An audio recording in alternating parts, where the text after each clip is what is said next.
Hello, everyone. Welcome to another episode of Grappler Union podcast. On this episode, we have the UFC 242 Fight Companion. Enjoy. I need the 6 minutes. That's what happens in that 6 minutes. You told me using any technique that works. Never to limit myself to one style. Keep an open mind. We're not here just to take part. We're here to take over. In order to become more peaceful, in order for you to become better and strategize your life. All right, we're live. Thank you for joining us. Javier, first time on the podcast, first time in studio. How you doing, man? Pretty good. Thank you. You gotta talk into the mic. We just okay. literally I just know, we literally just talked about that. He's like, no problem. I'll walk up to it, and then you just didn't do any of that. All right, there you go. Doing good. Thanks for having me. All right, cool. What's up, Javier? And John, always a pleasure. What's going on, everyone? A slow open mat today, huh? Yeah, it was. Gabriel Wilcox showed up, and he's always amazing, but only like 10 or 11 people came. Man. I don't know what people are doing today, but some of the people showed up after the, for open mat, but Yeah. Gabriel went for 2 hours. He went till 12. Beautiful. He's awesome. Yeah. Yeah, I unfortunately couldn't make it. I had a client call me last minute and needed some work done, so I had to be there. Yeah, duty calls. Yeah. But Max was there, and then Max's kids showed up with his wife. They were running all over the mat at the end of it. It was really fun. Cool. So we're doing this fight companion for UFC 242, and we're on just the end of the first fight. It was a good fight. Yeah. It was a real good fight. Yeah. And they just kind of stood up the whole time, and I wasn't paying attention at all to it, so I have no idea who won, but it's going to go to decision. I think they're gonna. Give it to The guy with the beard's not losing. No, Oh, what's no? his name? Really? Abu Dhabi? Oh, in Abu Dhabi? Yeah. Oh, okay. Why, you think they got a little fuckery going on there? I don't know. Man. They're gonna give it to. I think is it Ferreira? Ferreira? Ferreira? Ferreira? Carlos. Yeah. Yeah, Carlos Diego Ferreira. I think got, that's his name. He's got some crazy... Is this the third round, or it's not over yet? Or is it over? I haven't even been Oh paying well, that much this attention. clearly looks like this. So this is the final round coming This up might here. be the final round. Okay. I doubt they're putting Vaseline on his eye for Yeah, good point. Good point. Forgive me if I'm gonna try to not eat on air, but I'm fucking starving. So Go at I'm it, gonna man. Dig into my acai. So bowl. Javier, tell me about this. Tell me about this dry fast, man.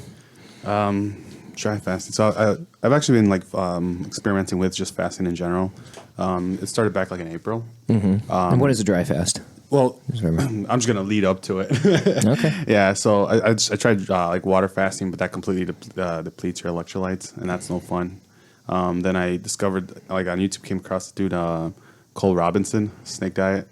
Look him up. Snake diet? Yeah, and he's like a big pro. He's all for extended fast and short eating windows. So I've been doing that. I've successfully dropped off 30 pounds. That's awesome. How long has that taken you? Dude, honestly, I've been. You look great. Thank you. It's taken.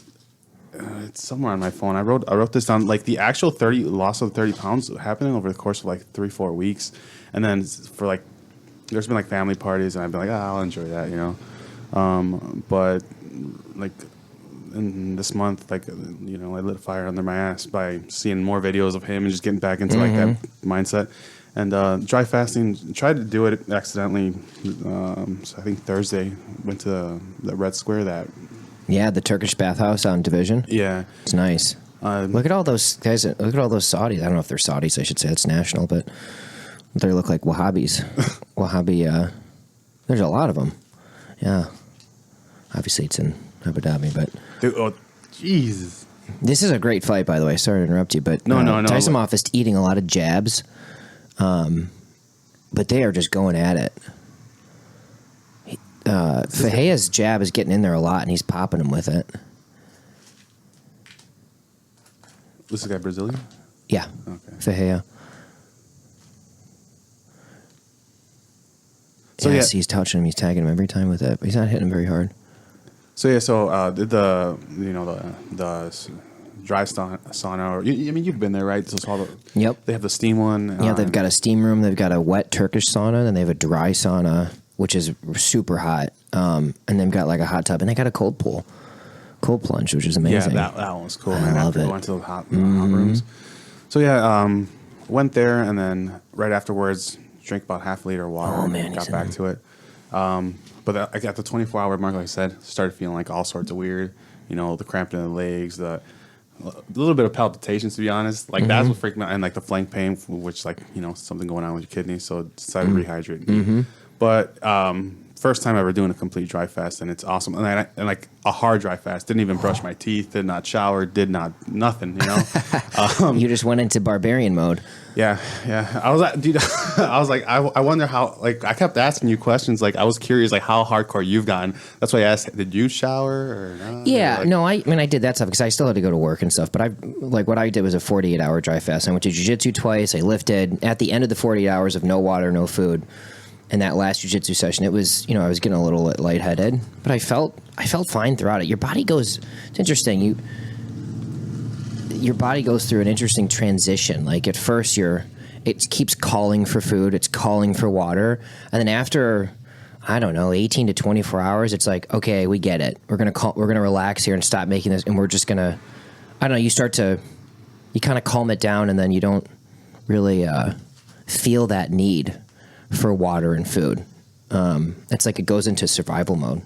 Yeah.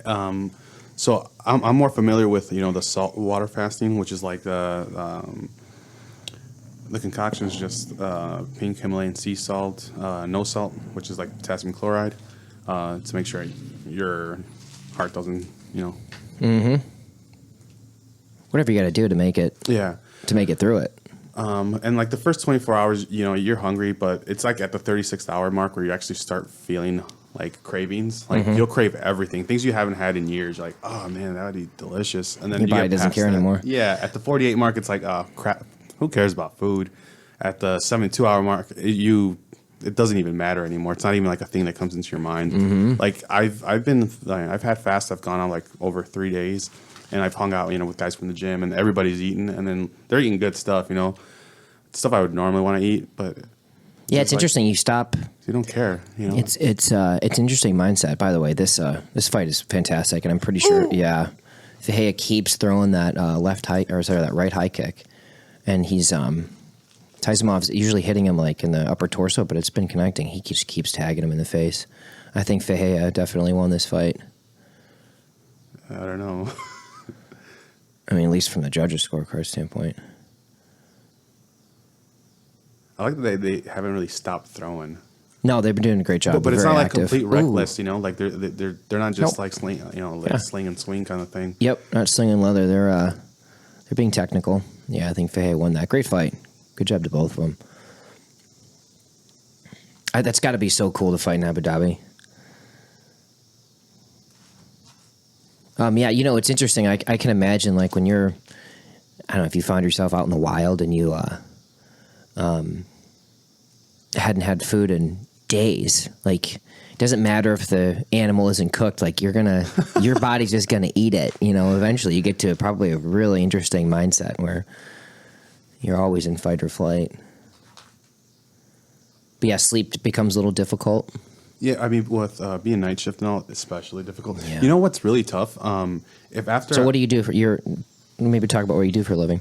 I'm a nurse. I work night shift, so sometimes 7 to 7 or 11 to 7. So it's tough for me, like just trying to get back to sleep.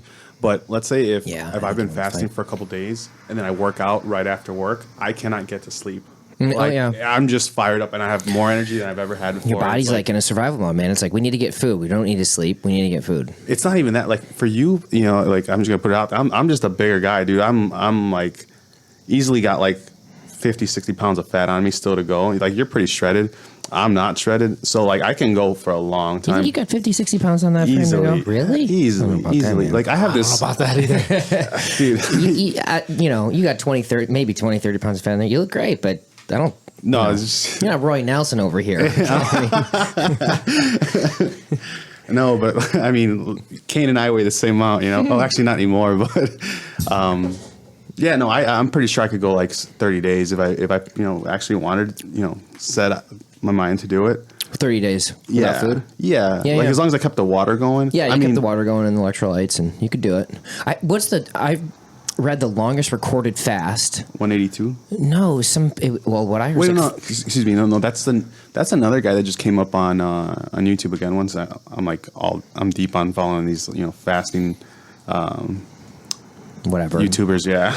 Fasting specialists. Yeah, well, there was they put this one guy. It was like over 400 days. He was obese. Yeah, that guy was huge. Like 400 days. pounds, right? They just gave him. They of course made sure that he had all proper nutrients, but no macronutrients, so no fat, protein, carbohydrates. But gave him all the essential amino acids. Of course, water, and he did like over a 400-day fast, and his body just ate itself. Yeah, he had no loose skin either. He had no loose skin. Yeah. His pancreas was secreting insulin again because I think he's diabetic. Yeah. Pancreas was secreting no insulin, completely exhausted, full-blown type 2 diabetes. And after the fast, his pancreas was back secreting insulin. His glucose insulin sensitivity was back to normal levels. Resting glucose levels. I don't know if that's I don't remember the name of the indicator. But anyways, everything was back to normal. It's kind of cool. Yeah. The funny thing about there's so much crap out there, dude. There's so much. No one's interested in actually like imposing a consensus on what nutrition should be. And I don't know. There's probably not one single diet out there. I get that, but like, there's so much confusion and there's so much noise. It's like, what is it? Being an athlete, being someone who's overweight, looking to lose weight. There's just so much noise out there, and it's got to be. It's interesting to me that fasting is something that's very simple. It's like just do less. Yeah. And the results will come, and it's not as hard as people think. But we've been from a young age culturally programmed to believe that, hey, I got to get 3 meals a day, I got to get that breakfast, lunch, dinner, and I don't know. You pay attention to your body a little more, get a little more intuitive with it, and it's simply not the case. So, my parents are Mexican. I'm Mexican, and for us, it's always you gotta eat, Mijo, you gotta eat, right? So I started the fasting, and I would just say no. Whereas I would always like, hell yeah, hook it up. Oh yeah. But and then once I started saying no, and then it became not just one meal, multiple meals, a couple days. Especially my mom, she started getting concerned. Like, no, you have to eat. I'm like, over here getting brainwashed, by YouTube, like fasting, way to go. And then she starts seeing results, and she's like, well, what are you doing? And I'm like, this is what I'm doing. But I'm not even trying to push it on her, Yeah. And then a couple months passed by, and she's like, the 30 pounds came on. She's like, you look better. I was great, like, yeah, I feel great too. And she's like, well, what do you do? I'm like, I didn't eat. Just shut my mouth and did not eat. Here.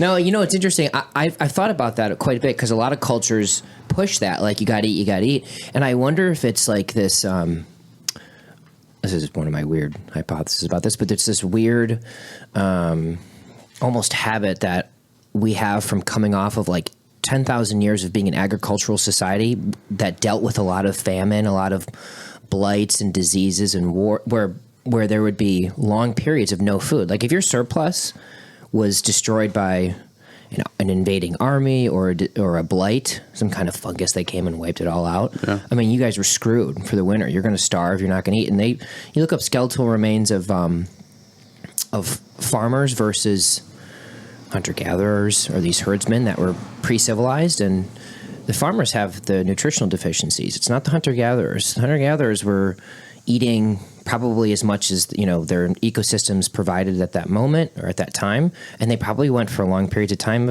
or extended periods of time of not eating. But their skeletons are robust. They're tall. There's no nutritional deficiencies. Nutritional deficiencies in furrows and teeth come from post-agricultural revolution. So I wonder if 10,000 years of dealing with famine and surplus has sort of almost programmed us culturally to be like, you gotta eat, because you don't know where it's coming from. Like our surplus could disappear. And so we just push it. And now we're in this industrial area where food is so available that you could be eating it constantly. And so you have America's 60% overweight, 40% obese. I think it's this paranoid, this paranoid approach to food. You gotta keep eating. But I could definitely understand where my parents, get that mindset from, because when they talk about being young and in Mexico, they're like sometimes they would have like a tortilla with just salt, like that would be the meal, and they'd be like, hell yeah, this is delicious, Yeah. because they didn't have anything. So I could see why she would always be pushing food, but now it's gotten to the point that she went to the doctor. She's just like borderline on a couple things, but the doctor said drop 20. I'm like, Mom, drop 80. Yeah. And she's like, well, tell me what I have to do. I'm like, I'm only going to tell you if you really want to do this and if you're going to do this. I'm like, no offense, but like, Yeah, totally. I'm not. I don't want you to do anything that you don't want to do. Yeah. And then There's so much stuff out there. I tried getting her doing like intermittent fasting for a week, and I mean, she's expecting like results right away, and it didn't work. Right? She like kept the same weight, which is good. You didn't go up or whatever, right? Yeah. And But so I've been weighing also her. women have more difficulty losing weight. Oh yeah, but when you put on a long term fast, dude, I just weighed her today, and she dropped 7 pounds in 3 days, and she looks like she already looks more awake. Yeah. And she's It is interesting. yeah. When she wakes up, she's like boom, ready to go. Whereas like because I've been weighing her now for 3 weeks, and when I go like, hey man, wake up, she'd be groggy. Food slows you down. It really Yeah. does. Either way, you're putting something in your body, and there's a chemistry to that, and chemistry is always mediating your experience of reality, whether it's sober conscious or not. Like we always think of it like, well, drugs will sort of change your state of consciousness, but like food changes it too. I know that if I've like fasted for 24 hours and then I eat a meal, like my cognition totally slows down. The blood goes to my gut, and I'm I don't feel like doing that thing. I don't know if I feel like doing this. I kind of go into this like a little bit of a rut for a couple hours, and then I kind of pick back up. But food changes. I'm not saying it's bad, but I do feel sharper. Welcome back, Zito. Thank you. I just had eaten my acai. I get it. Speaking of not fasting, Yeah, I know, right? Well, that's I don't eat that's my first meal. It's already almost 2:00 in the afternoon. That's my first meal of the day. yeah. And I didn't get the train today, which makes me mad. So now I'm like nothing really to burn, Yeah. I fucking hate. I love that afterburn. Oh, after you yeah. work out, that afterburn is so nice. You just feel like zen throughout Yeah. the day. Everything's So firing good. on all cylinders. Yeah. So I'm gonna figure something. Maybe tomorrow morning. You guys there's a 10 a.m. right by us. Yeah. Yeah, open mat. Yep. You're Open just still mat. doing the 9 a.m. like mitts.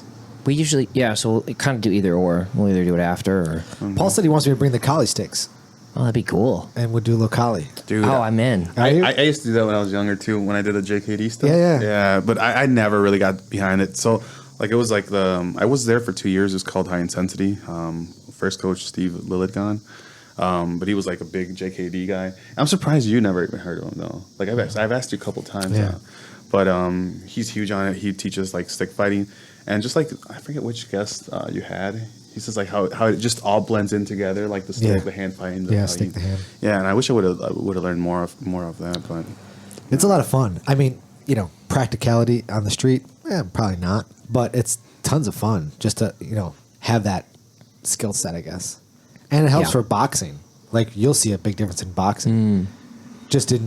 Do you ever spar in boxing, John? Or you I haven't just hit sparred in a long meds? time. No, I Let's just do it, John. Yeah, I'm down. If you start sparring and you work collie, you'll see a huge. That's cool. Is huge it just difference. like armed dexterity? Look at No, this dude. what you're gonna see is things. You're gonna be so used to looking at sticks going so fast, and then when you throw the sticks down, you start boxing. Your hands don't move as fast as the stick. Oh, cool. So you have that feeling of like driving on the expressway doing like 100 miles an hour, and then you get off on that off ramp, do like 20. You're like, I could just get out and walk. Yeah, fast. right. You'll have that feeling, and things will come at you in slow motion. That's You'll be kinda cool. What the fuck? Everything look very slow motion. You just eyes adapt. It's really neat. Yeah, it is neat. I like that.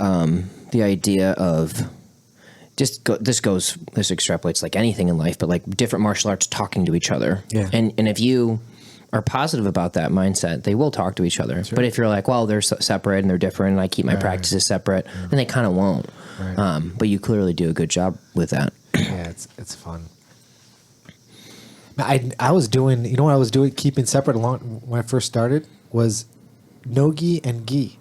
When I started just doing no-gi, and then when I came to Andre's, our gym, doing the gi, I would never really utilize, or I stopped after a while of utilizing no gi techniques with the gi. Like, I don't know why I did. And then all of a sudden I just stopped doing it. I was like, wait, I can use this technique in the gi. I don't have to always grip. I could, go to these other underhooks and overhooks and stuff like that. And it's really helped my game a lot with just managing, people. It's interesting. It's, we love, I think we love putting up categories in our head. And it's like, well, this is gi. This is no gi. Right, These moves don't work. It's like, well, why not just blur the boundaries between these two categories and see how creative we can get? And that's how you get something new.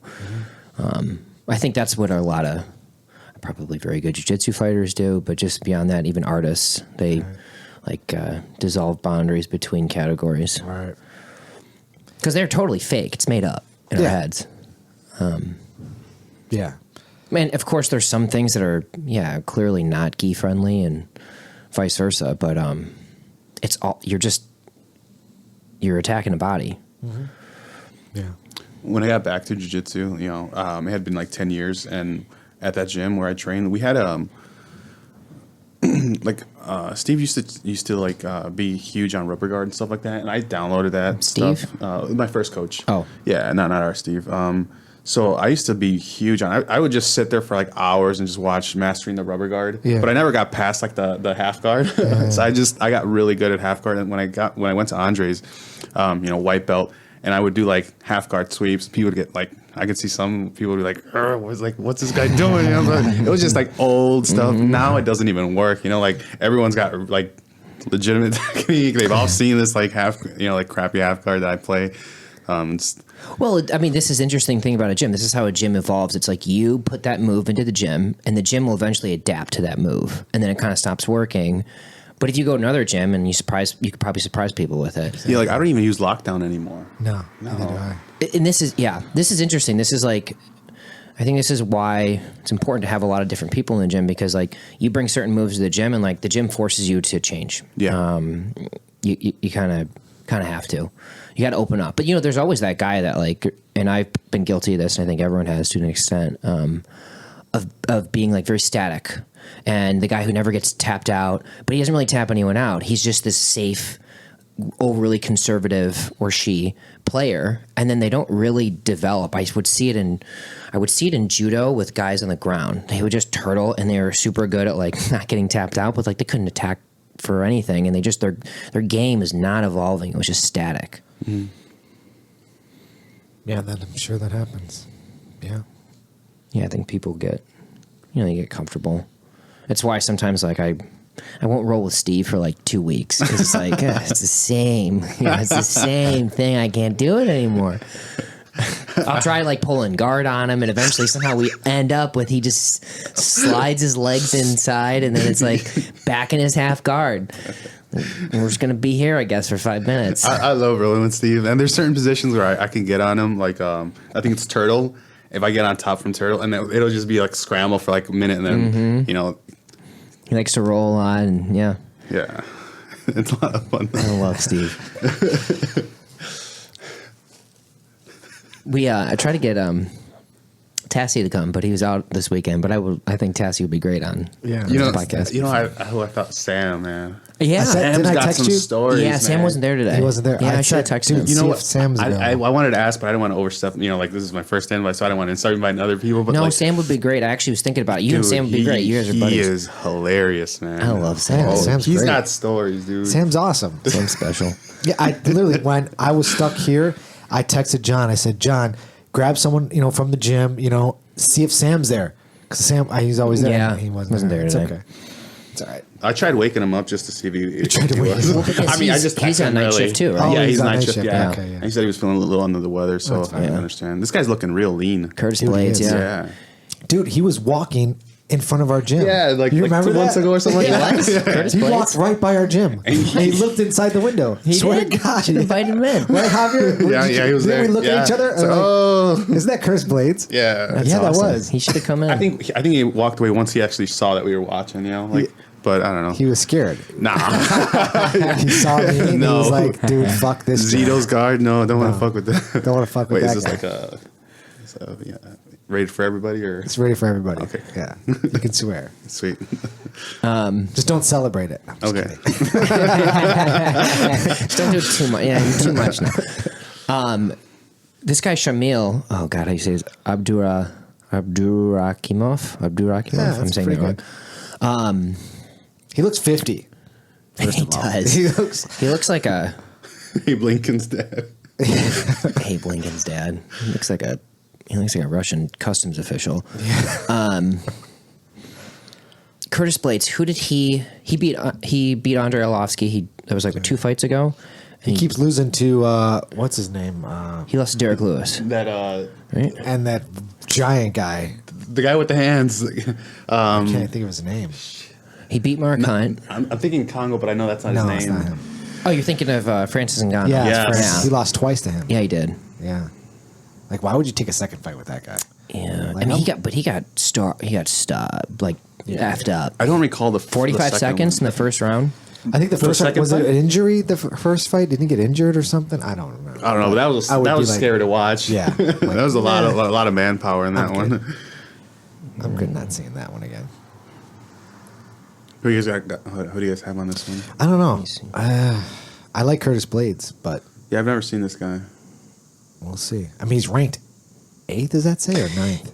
Yeah, the first dude in time the he red? fought. See next to his Ngannou name? was injury. I can't see it. It was an injury, right? Yeah. And that's why he took the second fight. It's like, but this Yeah, is I remember this he is took thing here. Mark Hunt Ooh, down. He's ooh. got decent. He's got good Yeah, takedown. he's got good. Obviously, look at it. Took this guy's back right away. Yeah, almost. Okay, let's see. But you think this guy's like a? I think we have to close that window because you're hearing some of that. Yeah, you want me to? I'll shut it. Okay.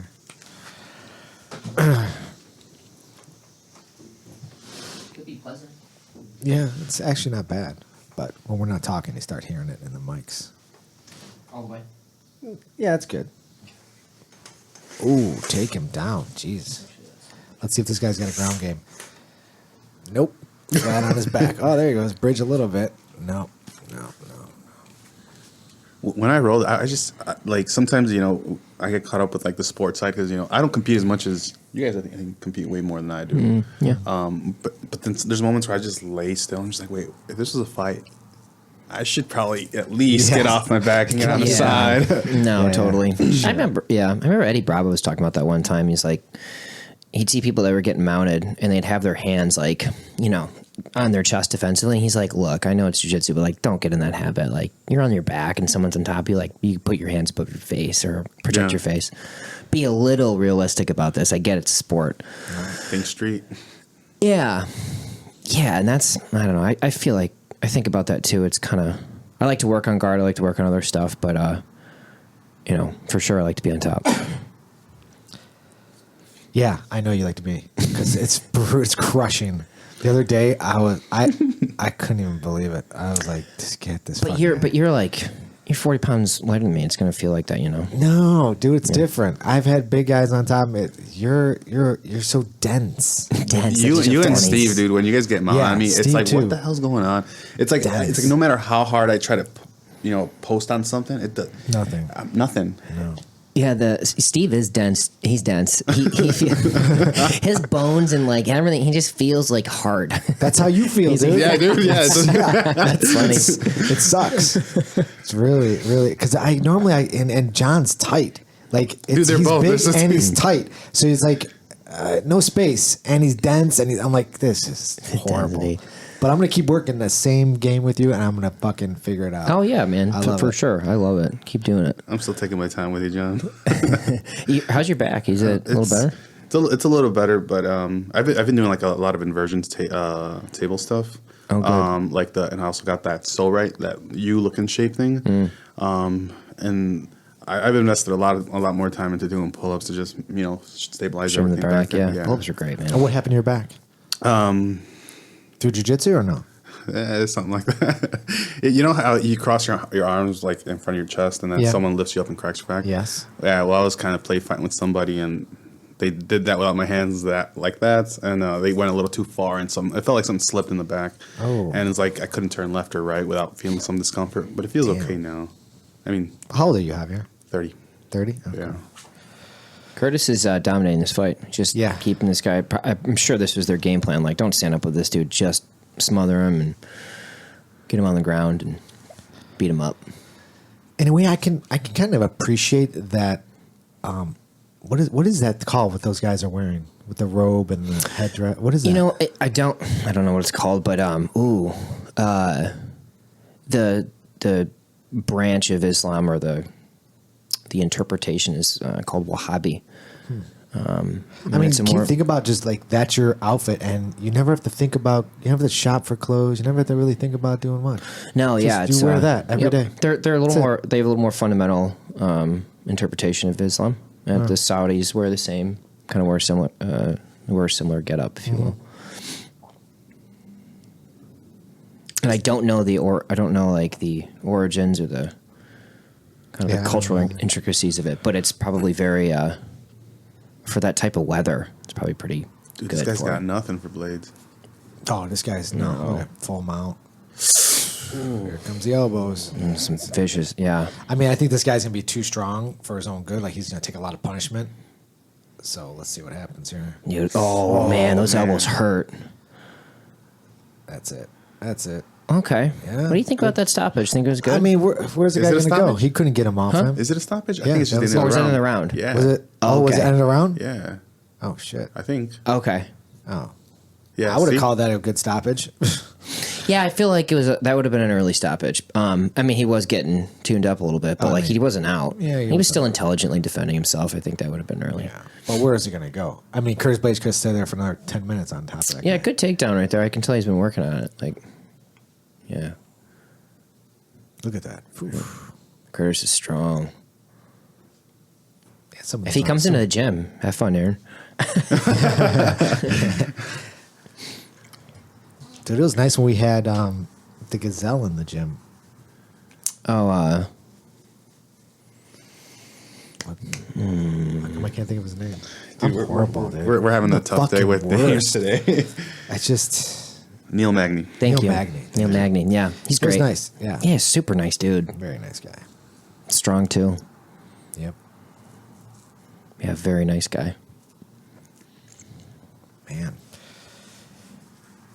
Dude, I'm excited to see Ben Askren versus Damian Maia. Yeah. That's going to be exciting. You know what I'm really Danny Maia's excited? going to knock him out in 30 seconds. Flying knee. yeah, I'm kidding. Dude, can you imagine if he just tried it? It's and funny. it worked Sometimes those like grappler versus caught him.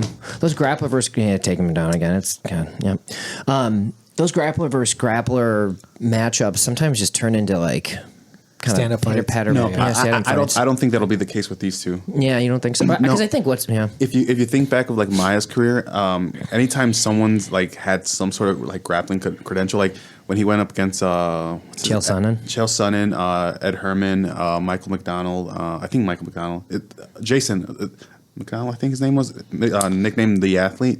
Dude, that fight was awesome. Like they had sweeps, reversals. Wait, was it Jason McDonald? I think I know you're talking. Was it the redheaded guy from Nova Scotia? Yes. Yeah. Is it Jason McDonald? Yeah, I know you're talking about. Yeah, that was a phenomenal what I'm fight. talking Yeah, I know about? what you're talking about. Something McDonald. That guy was exactly, awesome. yes. Yeah.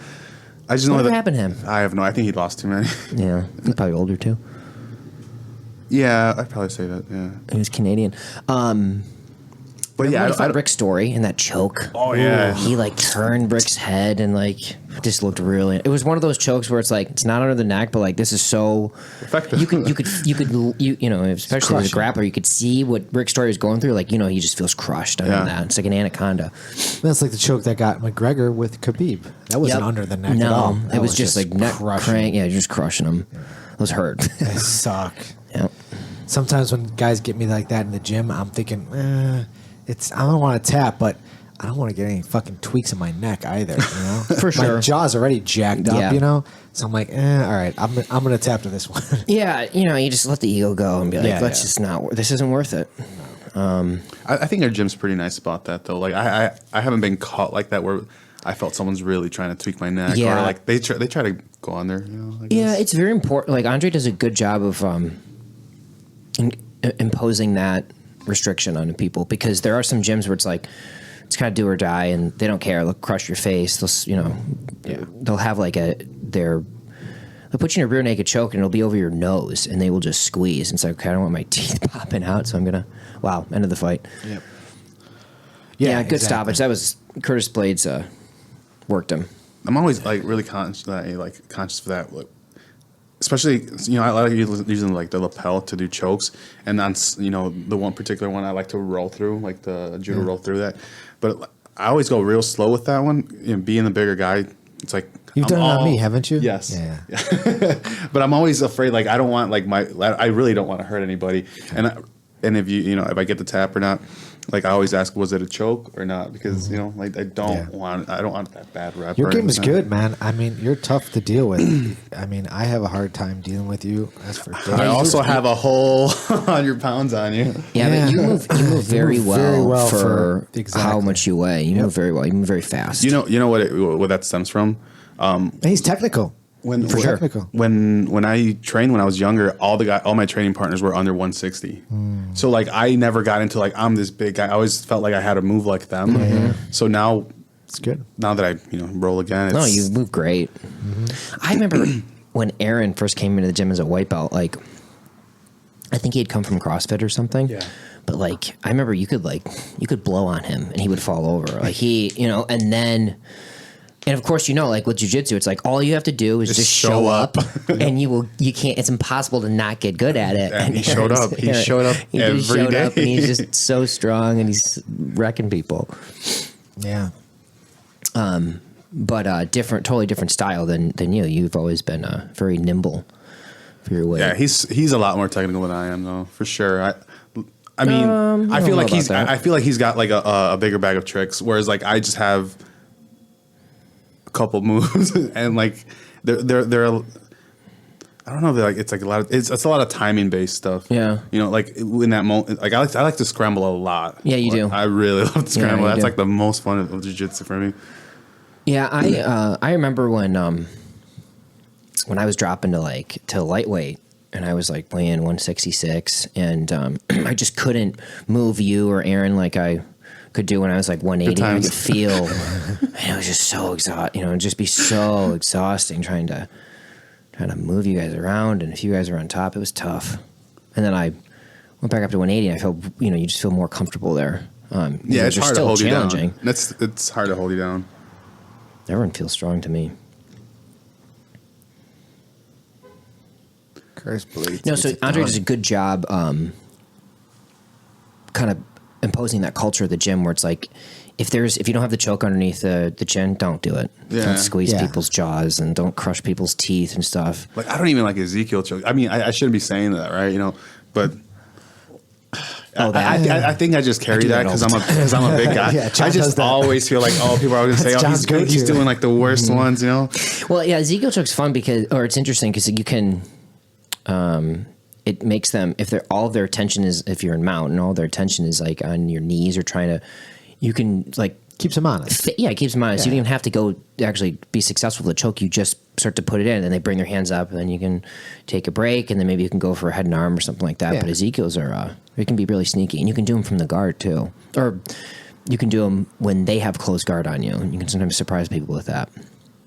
Mm-hmm. So if they've got you in close guard, you get on your toes and like lift your hips up. Post, yeah. Okay. And you're susceptible to arm bars there. Right? Yep, knees off the ground. Uh-huh. But they feel safe, so their guard, so to speak, is down. Yeah. And you can slip it in. You are susceptible to arm bars and stuff. And sweeps and everything. You're susceptible for sure. Yeah. You just got to kind of be quick about it. Yeah. And there's actually an interesting video online. Did you guys see her fight? No, I missed it. My goodness. Was it good? Dude.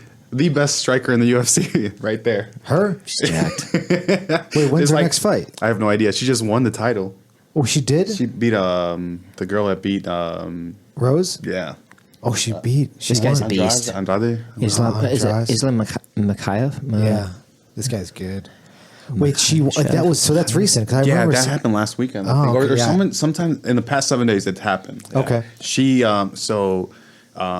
Andrade came out, with her same style, forward, and this girl was just, in like I'm trying to remember it, but I think she was just like finding angles, but in the same time that the other girl's swinging, this girl's swinging right back. She had all the tricks, dude. She had hands, knees, elbows, Really? Dude, it was like knocked her out? It was like Tekken. It was she hit the combo. She hit her with the right hand, I think, and then Andrade stumbled forward, and then she tried to clinch, and from the clinch, she hit her with like I might be making this up, but in my mind, she did like create space, elbow, and then when you hit in the elbow, you kind of like cover up like this, right? In that moment that she went to cover up, she hit her with a knee, boom, boom. I think she hit her with two, chased her down, just. So I think Andrade went up against the cage, and she just, like the Dan Henderson flying. Yeah. She hit her with one of those, boom. Like Wow. it was a great fight. It's cool to see how much striking's evolved in women's MMA. Because you remember like 10 years ago, maybe even more. It was like no more than that. It was 15 years ago. Gina Carano, man. Yeah, Gina Carano, like she had some kickboxing, but like but she was like allegedly a decorated, decorated. Yeah. Right. Like I say alleged because I haven't looked into it, but that's what it was. It was totally imported from straight up striking, and now they're starting to get to a new level with MMA striking. It's like they're getting real comfortable with it. It's great to see it. Davi Ramos. He's a jiu-jitsu, like heavily his jiu-jitsu game. So it's gonna be interesting to see. Oh wow, yeah. That These guy's guys. winning. I mean, he's from the Caucasus region too. Like these guys are they're just freaking hard people. They're strong.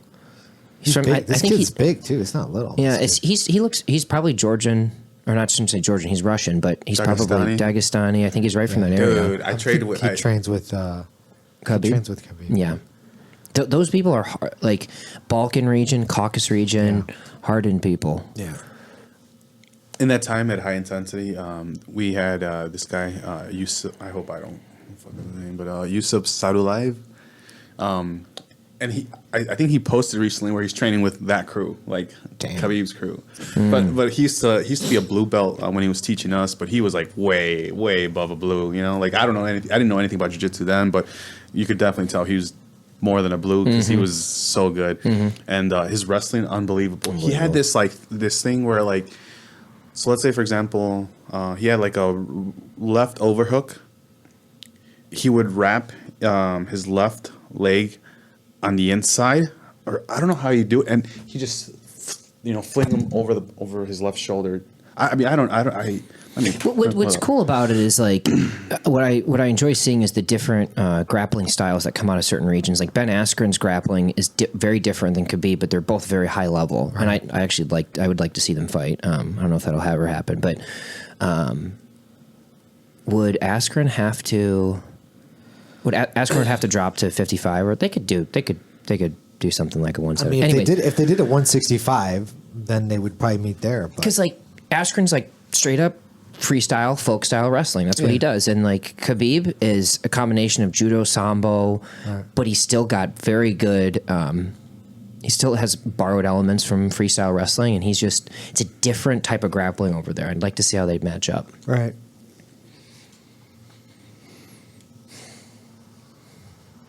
Yeah, it'd be interesting to see. It's There's a lot of perfect good for fights. MMA. So Conor McGregor's coming back.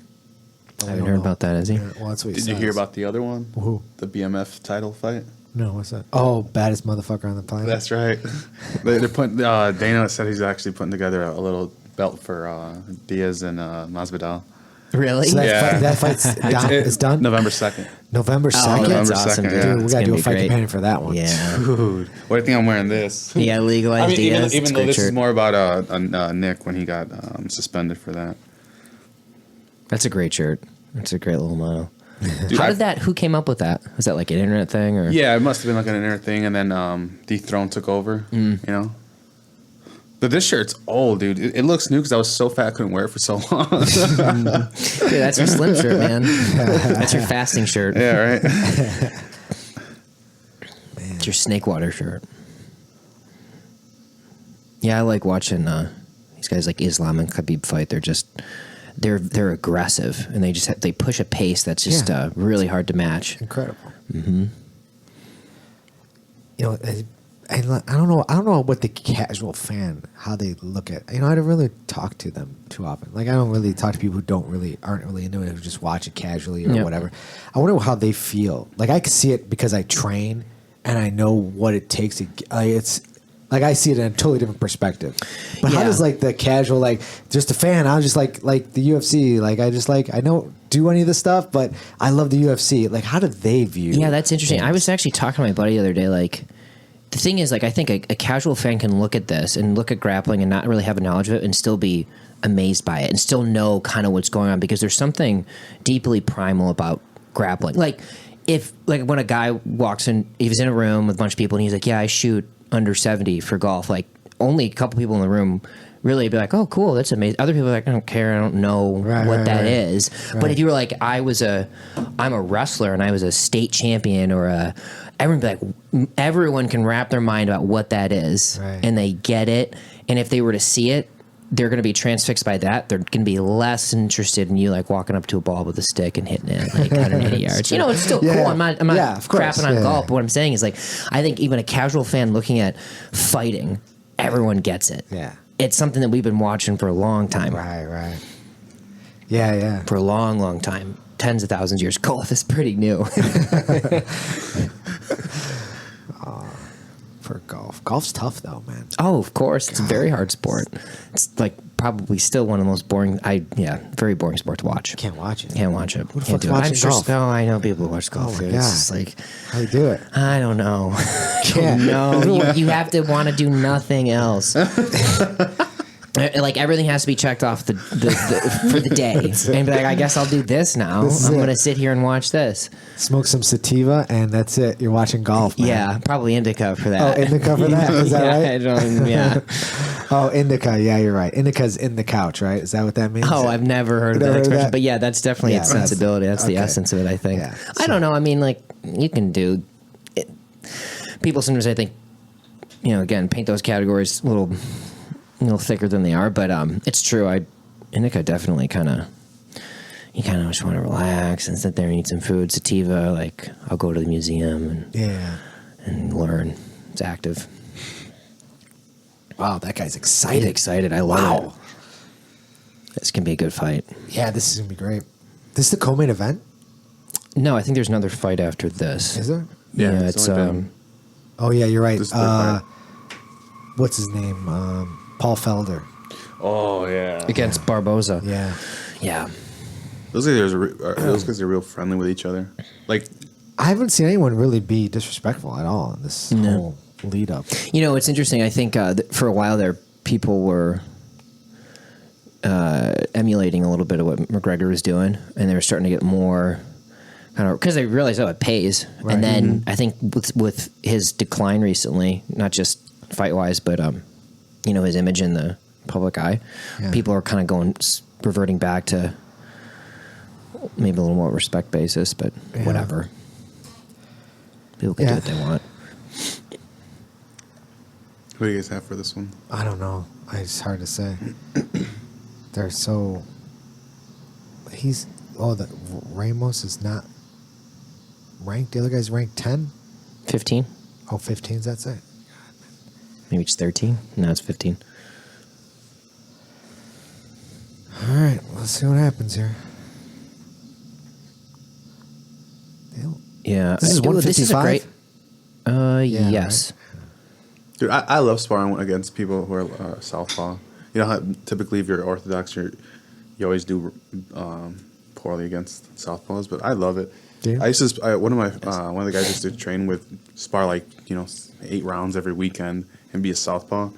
Like for me, it's like no secret. Like your lead foot's on the outside, that you kind of avoid those kicks. Oh, look at that.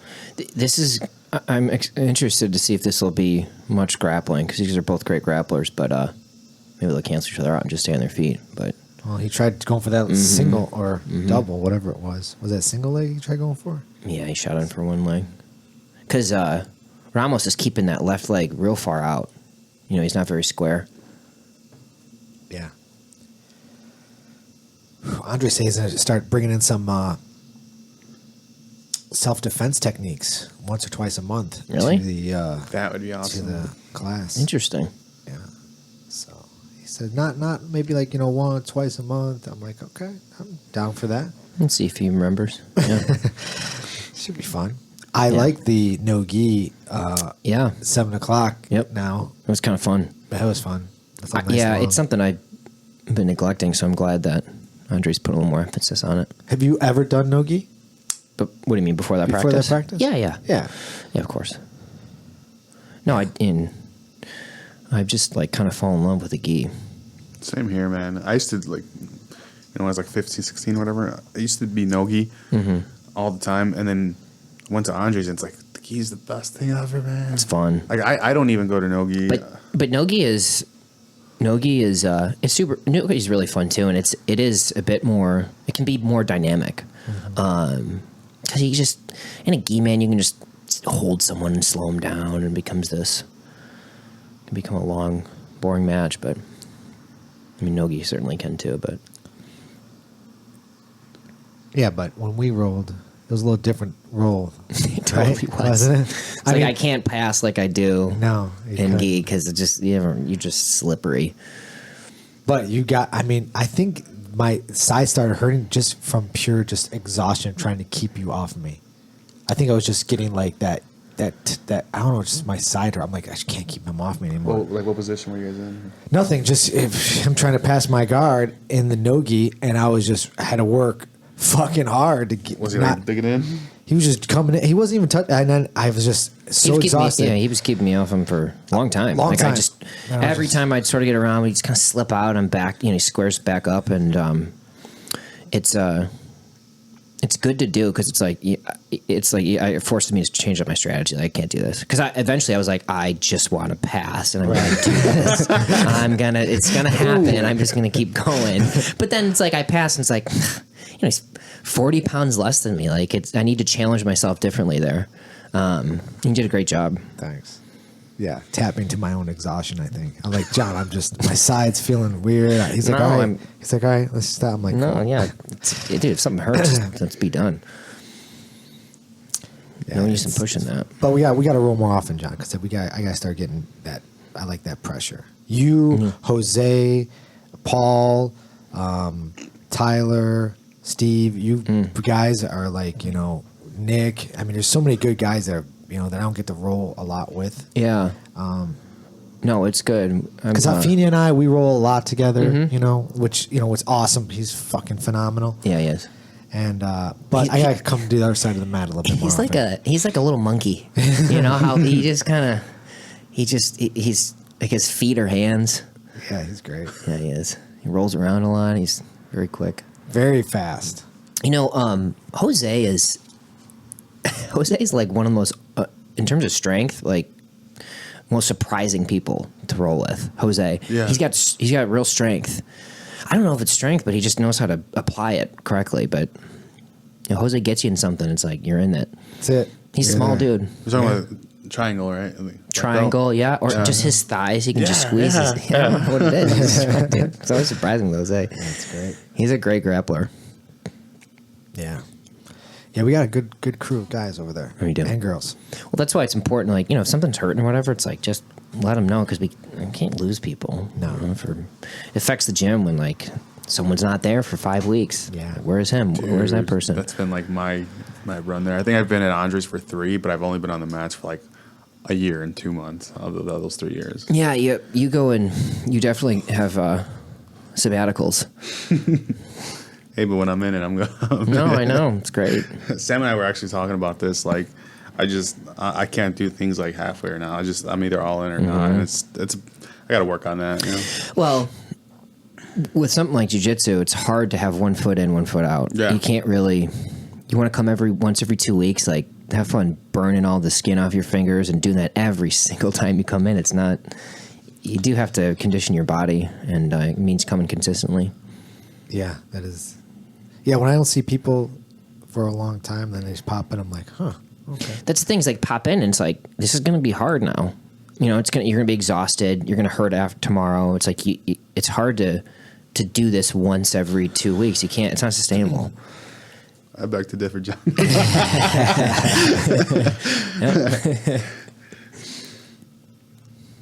No, it's You certainly don't have to come every day, but like it's no. But I went through that for years. It's like, ooh, wow, Oh, what the hell happened? Ramos is going crazy, getting pissed. John, why haven't you fought? MMA? I don't know. I'd totally do it. I think it'd be fun. Who do we have to call? I think it would be fun. I've thought about it, but I guess I've just never done it. I've done like amateur boxing back in Detroit. I've never even You've done done amateur street boxing. fights, right, John? Street fights. Have you gone to street fights? Detroit. No, I mean I have been, but like years ago, and How'd they go? fine. There's, I mean, it was silly Undefeated. stuff. Like 10 years ago. I mean, there's other stuff that's popped up like relatively recently, but they're just so dumb. Yeah, they really they're are. so dumb, and they're over, silly reasons that can be avoided. The only altercation I've had is going to the bathroom where someone tried to cut me in line. I really had to pee, and I just did like a quick like throat check, and then that was it. That was it. What do you like? Just like stab him with your hand? Yeah. that Throat stuff from like check, yeah. JKD. Like just end it quick, man. Yeah, I know. People. Yeah, I remember one time I was in line for a bathroom at a bar. And by the way, like I don't even go to bars anymore. It's like at night. I'm not doing that thing anymore. Dude, Like, I saw you in Wicker Park once, and you you don't look like someone to be messed with. I just don't. I don't go to those. I don't put myself in the situations. I mean, the bar fights are the dumbest things that you can ever be involved in. But anyways, I was in line of this bar, and it was a unisex bathroom, so it was a long line, and it was men and women in line, obviously. And I'm in the middle of the line, and it was one of those long lines where like people approach the bathroom, and then they see the line, like, ah, crap, I gotta go all the way back. Oh, you just got popped? Yeah. I need to pay attention to this fight too. This is tough, Zeno. And this girl comes up to she does the same thing. She comes to the bathroom, looks at the line, and she looks at me, and I was like, oh, there's a line just all the way back there. And she's like, what? And the guy in front of me looked at her, and he's like, he just repeated what I said. He's like, there's a line. It just goes back there. And she looked at both of us and just punched us both in the face. What? I don't know what she heard. I don't know what she heard. It was a loud bar. She she socked me in the jaw. She like hooked me and then hooked him. Was it a technique?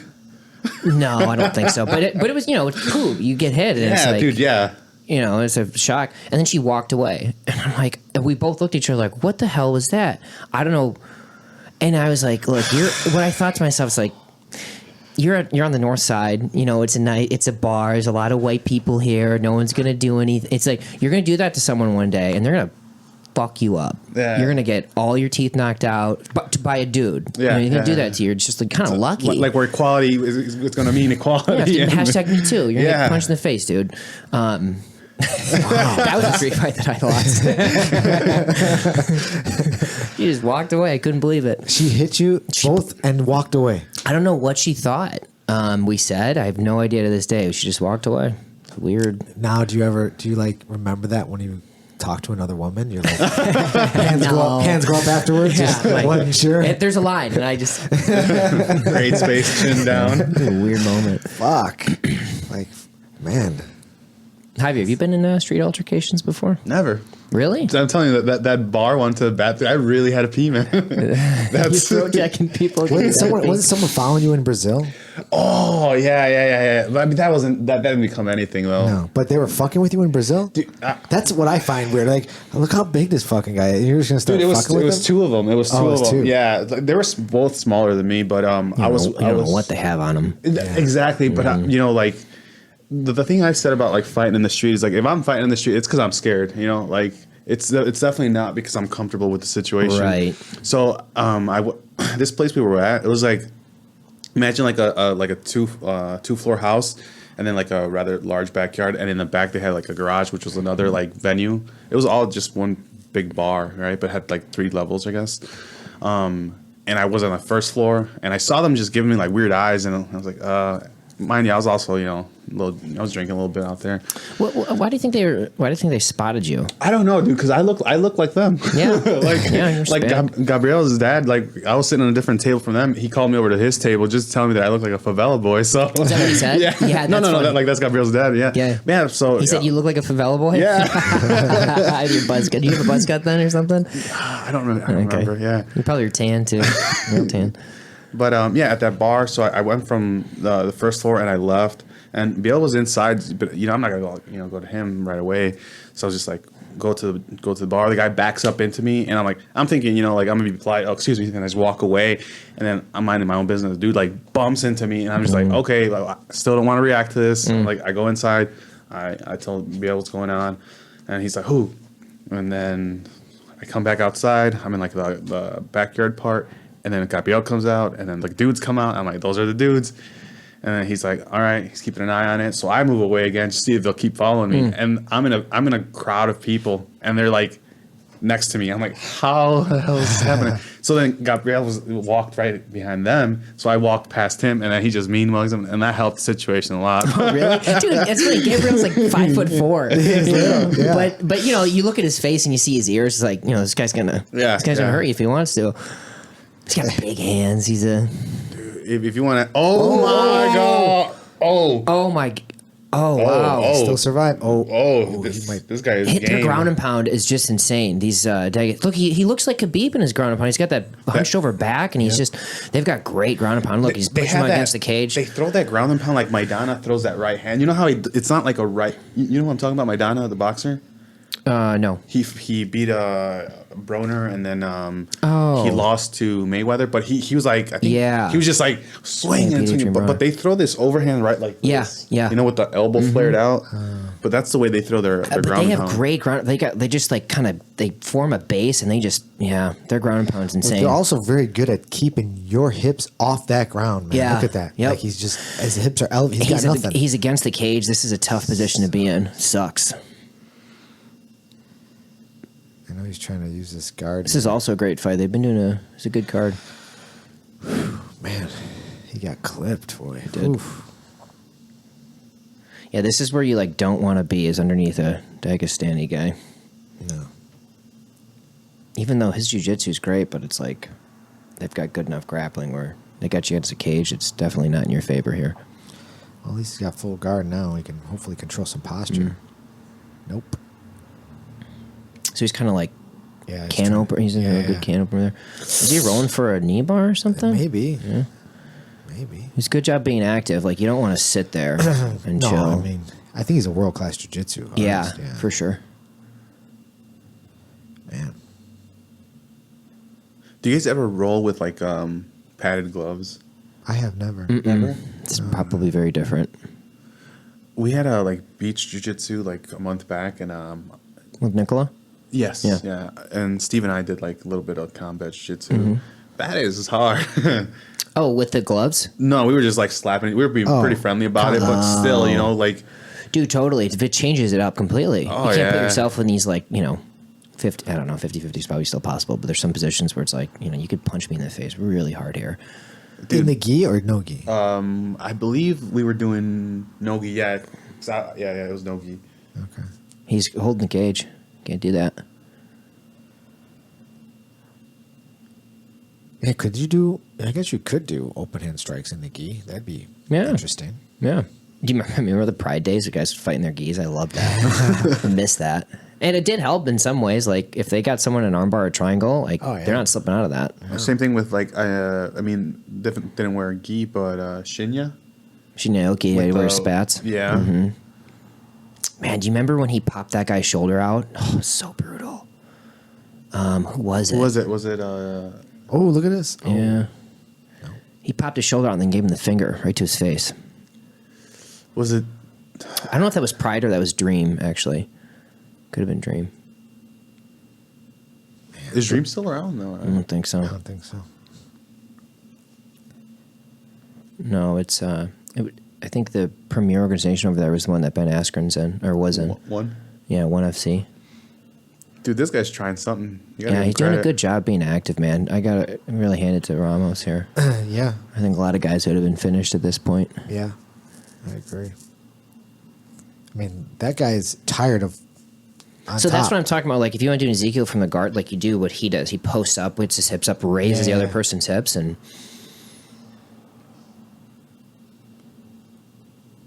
Man.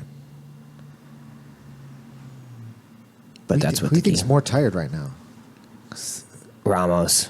So Yeah, I mean, dude, when you're on the bottom like that, it's like you got gravity working against you every time you. It looks like every he time kinda- you lift a finger. it looks like he stopped throwing punches, kind of like just laying on him now. He's just Yeah, pressuring. maybe into he's him. just kinda- He's not really trying to do anything right here. He's just kind of probably see. You know what I'm saying? He's not really. He just wants to win the round and then Yeah. win the fight. Oh, this is the third round. You're right. Yep. Yeah, he just wants to maintain his position then. And look, Ramos being active as hell, Yeah. still throwing stuff. It doesn't. He's not even scoring, right? In essence. Yeah, right? he's not complaining. I winning. think he's complaining to the ref right now. Yeah, because look, he's just literally laying down. he's laying on him. He's not even doing anything. Do they still do like the ear popping? You know where they Yeah. slap I don't the know. ears? John, have Stand you up, stand up. have you ever been like hooked to the ear and then you feel that pop? Or it's not like a pop, but like it distorts your hearing. Hearing? Yeah. You get like the Yeah. yeah, kind of. Like your bell runs. Good fight.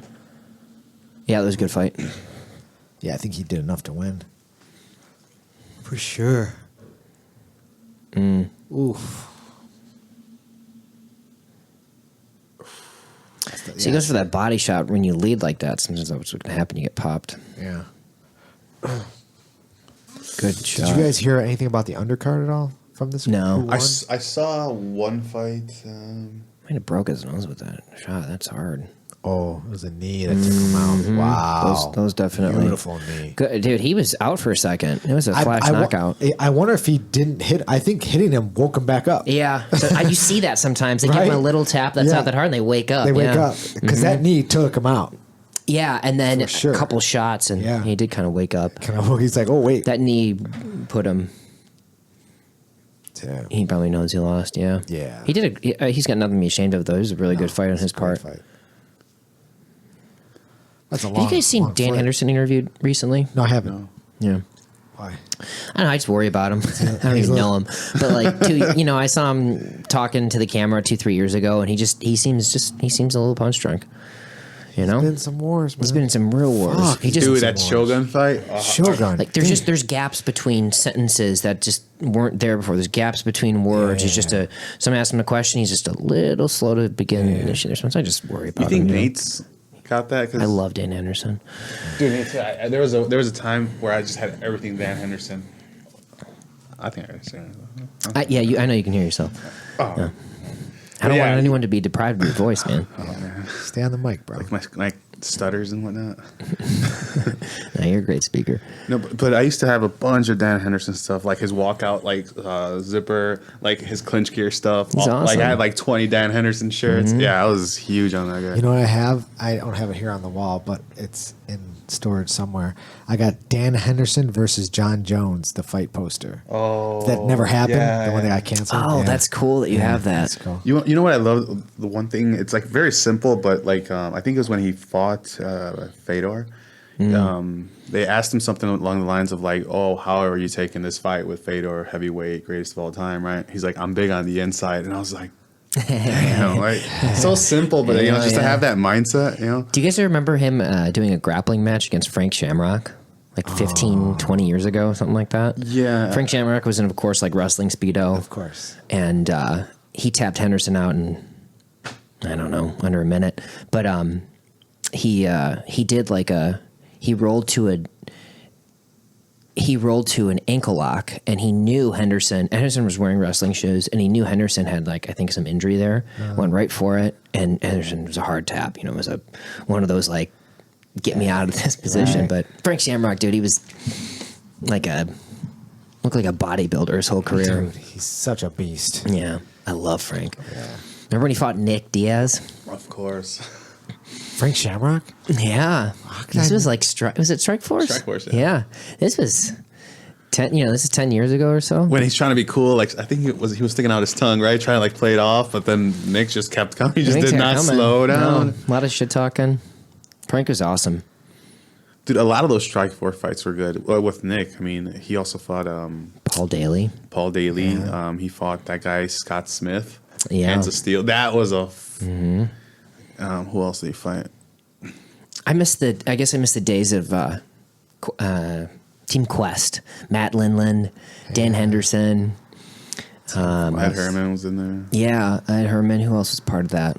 Randy Couture was Chael. Team Quest for a little bit. Chael Sonnen.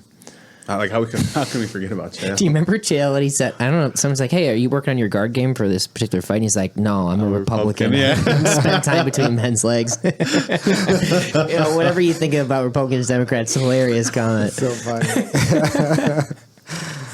Oh, that's good. Andre, cool. He's one in Rome. Andre, I respect it. It's awesome. Heck yeah. Does this guy still live in Chicago? Oh, he's that next guy. I don't think he lives in Chicago. Varun Dhawan, yeah, Bollywood superstar. I love it. Here we go, Barboza. He looks ripped. Barboza's fuck, man. He's like 0% body fat. Fifth most leg kicks in UFC history. It's like the ESPN stats. Yeah. You can like create categories for anything. And then just, anything. Yeah. Dominic Cruz was talking in the prelims. He was talking about the guys possibly gassing out because it's so hot over there. He said he hasn't stopped sweating since he's landed off. He's gotten off the plane. I wonder what it's like in the arena. Is it not air conditioned, the arena? I'm sure it is. I'm sure it is, but like at the same time, it's just so being hot exposed to over the there. heat of the environment the whole day. It doesn't help energy levels. No. Yeah. Because there's another guy, I think he was a part of Khabib's crew. He looked to have slowed down at the second round. But he was just saying, if they warm up in the back and they're not constantly hydrating, then they might be at a deficit when they come out and not realize it. Interesting. This guy's YouTube channel is pretty cool Stephen too. Thompson. Yeah. What that was they couldn't just come up with another dude and wearing like the clothing. They had to do 2 Stephen Thompsons and do poor editing for it. That's kind of a weak commercial, dude. It could have been cool. You couldn't find anyone else to do that. It's out of the budget. At least they're using guys. That's nice. Yeah, I'm paying him. I respect it. Have you seen Rockholds? No. What's he? Isn't he like underwear isn't model? He like he's everything. I don't know. If I haven't seen it. Looks like freaking James Bond. He's Dude, did you see that Gustafsson calling him out? wait, who? Gus. Isn't he retired, Gustafsson? He retired. He did, but he said he'll come back to fight Luke. So it was like after he got knocked out. I was like, come on, have a little respect. Yeah. That's like weird. you want to come out of retirement to fight a dude who just got knocked out. I don't know if anyone wants to see that. Yeah, that's weird. It might be a good fight though. No, it'd be a great fight, I'm sure. It'd be interesting, but it's just wouldn't wanna not. see it. I don't think it's on the top of anyone's list. What wins does this Felder have? I know he's good, but I don't think I've ever seen him fight. So they I think fought I've seen him before. fight once, yeah. And Barbosa won, right? It was like an injury, no? Or a decision? No, I think Barboza won. Yeah. Hold on.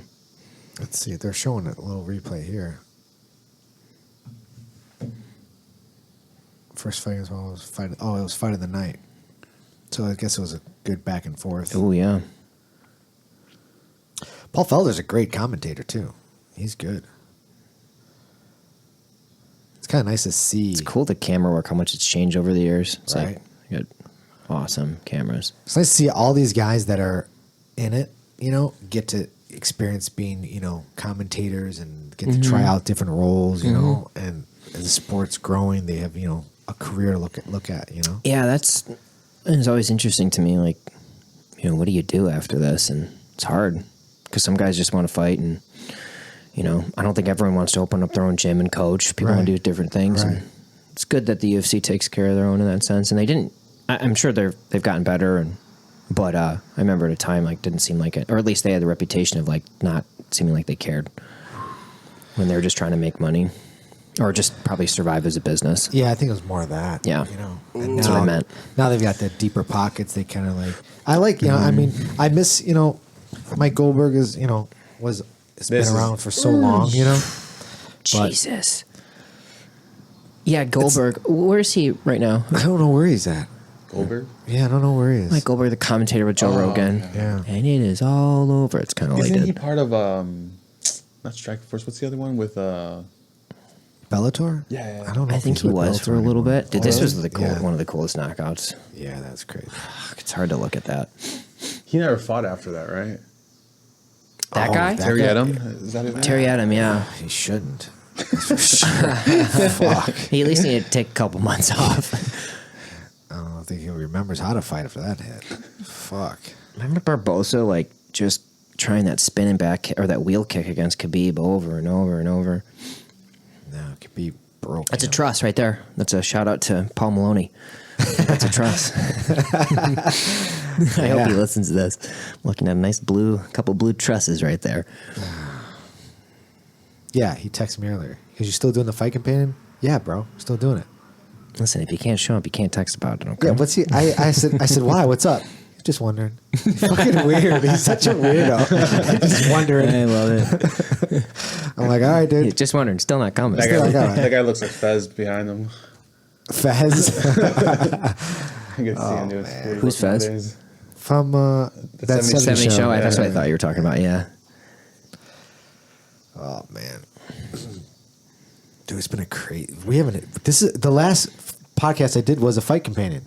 Was it? Yeah, the last Okay. one. We haven't done any podcast. Javier was in Worlds, and then we just had no one booked, and then we've got some coming up tomorrow. But yeah, man. Is it a surprise or? Tomorrow? I don't know who the guest is. To be honest with you. Oh, okay. Javier booked him. Okay. But he's an out of town guy. Got it. But he's supposed to be amazing. So Cool. I'm excited. Good. What time's it at? 3:00 tomorrow. Yeah. So I can get some training in the morning. Daniel Wanderlei, shout out, right there. So I get some training in the morning and then podcast. So Yeah. Drysdale didn't come through. Yeah. Yeah. That would have been awesome. That would have been awesome. I know. Robert Drysdale? Really? Yeah. Well, Oh, Javier nice. was with him a little while ago, and he's like, "Hey, man, can we do a podcast after the Fight Companion?" I'm like, "Fuck yeah, with Drysdale, of course. whatever. You bring him in right now. Yeah. Fuck, do the." And then I guess he's meeting with Comprito at 3:00. Okay. So. Do you remember when Drysdale tapped out Marcelo Garcia? 2007. I don't think I didn't see it live, but it was when Marcelo Garcia was like, he's still, Garcia. yeah, when no one was tapping on Garcia and Drysdale, except for like Roger Gracie, I guess, but Drysdale got him with that Bravo choke. Yeah, the one earlier, right? Yeah. No, but I never saw that. Man, this is gonna be a good fight. Dude needs a tan. Yeah, I don't think that dude tans, dude, at all. He's on the Forrest Griffin tanning regimen. Fuck. Yeah, but dude, these last couple weeks, I had a client, dude. It's so sad. So I've got a new client, and he's been working at this company for like 25 years, and the guy who owned the company was retiring, and he's gonna buy the company from the guy that he worked at for all these years. So it's kind of like, the American dream, right? Yeah. You work at a company, then you buy the company. Think about that. It's so awesome. So he calls me up because I do his wife's computers and stuff like that at her office. And he's like, "Okay, Anthony, the deal's gonna go through on Friday." He goes, "Send me a quote for the computers. We're gonna do some stuff." I'm like, "Okay, cool, no problem." Send him all the stuff, and then he calls me or texts me. He goes, "Hey, were you in the computers at all this weekend?" I'm like, "No, I haven't been in the computers." He goes, "Oh, because we can't access any of our files." I'm like, "Okay, I'll come out." I couldn't come out there that day, but I'm like, I'll swing out there, tomorrow. He's like, "Yeah, sure, no problem." So I go out there the next day, and I'm like, "Oh man," he wasn't there. His employees were there. I'm like, "What happened?" They're like, "We don't know. We can't." Every time we open a document, it's just gibberish.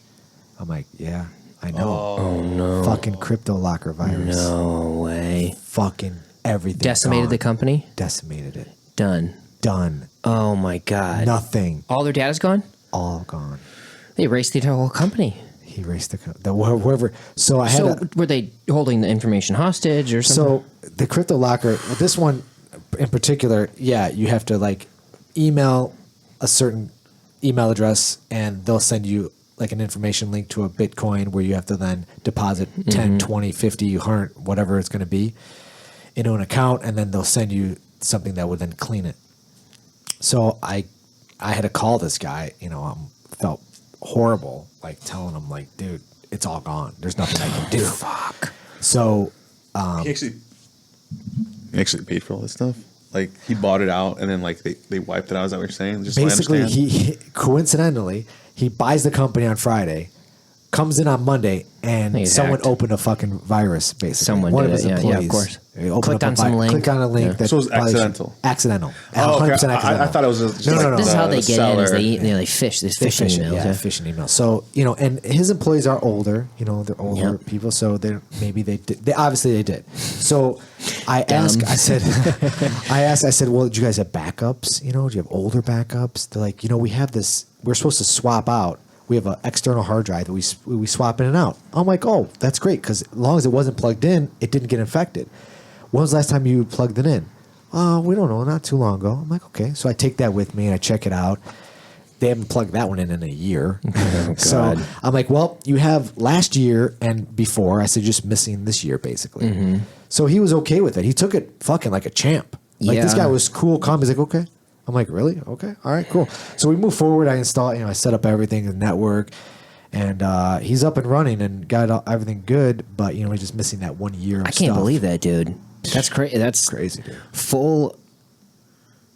Well, I mean, it's so much better when you go from we've lost everything to at least we Just got a 1 year. year, right. It's interesting though. I wonder, I'm sure they have clients maybe they acquired over there. How do you even get a hold of them? Does that you got to know them? Wait for the call. Wait for that call. Yeah, well, luckily for them, Who are they? Here you go. Since they're older, they have files, so they have all the paperwork trail. Yeah. So nothing was They got 100% on the hard They got drives. some actual physical redundancy. physical, right? Yeah, exactly. Interesting. But now I had to put a lot more security in place because Yeah. Did anyone think it was? Did anyone kind of point the finger at you? No, Did you feel that? No, I okay. pointed. I know who it was though. I know. Well, where, no, I know meant where it like, stemmed hey, if from. our security was better. Oh yeah, you but know. the problem is I was hired after the fact. So he was working with got me it. before he bought the company. I see. He was buying the company, then we move forward. Right. Got it. So nobody was there prior to me. That's scary stuff. yeah. And was there a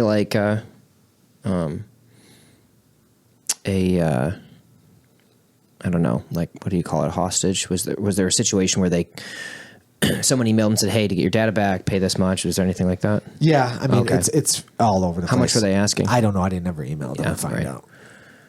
But the village, or was it the city of Atlanta? They got hacked. One of my computer friends was talking to me about this. So think of this. They get hacked. Mm-hmm. City of Atlanta, I think it was Atlanta, and they were asking. Everything was gone. They were asking for I think $150,000. Right. The city of Atlanta. Instead of paying the $150,000, they spent $8 million to get their data back. How much is it?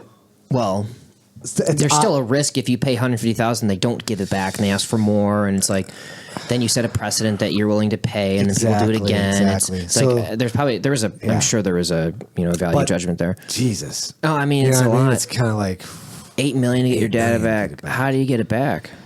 they must have hired some really, really expensive Someone to go fucking- hack them or something? No, I don't even know. Yeah. They had to do something, but that was what I was That's told. insane, dude. It's crazy, But right? for them, it's like we got to pay this. We know we're going to pay more than they're asking, or to do it this way because we Right. can't set this. Yeah, We you can't don't set want this precedent. to pay people hostages. Yeah, and like, do it stuff like again. that. Yeah, just do it again. So, yeah, it's crazy, man. It's tech world, man. It's getting fucking crazy. I just Yeah. tell people, it's an intelligence thing. You just got to be smart. Yep. That's not no one's getting in without you knowing they're getting in. Exactly. You're doing something. Yeah, I remember when like Target got hacked. It Yeah. was it's never like it's never from someone like getting around the firewall. It's always through a back door. Yeah. They got hacked from it was an HVAC vendor out of Philadelphia or something. Someone got into their computers and then they hacked Target from the back. Yep. And if it's not that, it's an employee doing it or clicking on a What link they happened? should be Kick the clicking guy on. or just the Yeah, blood? they got cut. His very pale skin. It's like Fedor, man. Remember, he'd always get cut. Was it headbutt? Yeah, right there.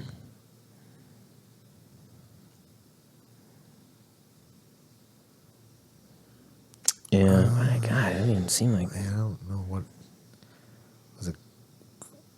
From the Barbosa's got just a great 8-pack. Always looking ripped. He's fucking ripped. Oh man, Yeah, he's so swinging. people out there, be careful. Yeah. Don't click on shit. Yeah, don't click on shit. But it's so, dude, I've been getting a That's lot how of... Deloitte got hacked too. I mean, Deloitte, like big Deloitte, they got hacked. And it was through their email. And like all their client data became, up for grabs. It's bad. Have you heard of like one of those credit check, like what is it, like TransUnion or one of them got hacked a while ago? Oh, really? Yeah, that's right. Yeah. I don't know which one. Yeah, it was... one of the big three, though. Experian, I think. Yeah. Maybe it was Experian.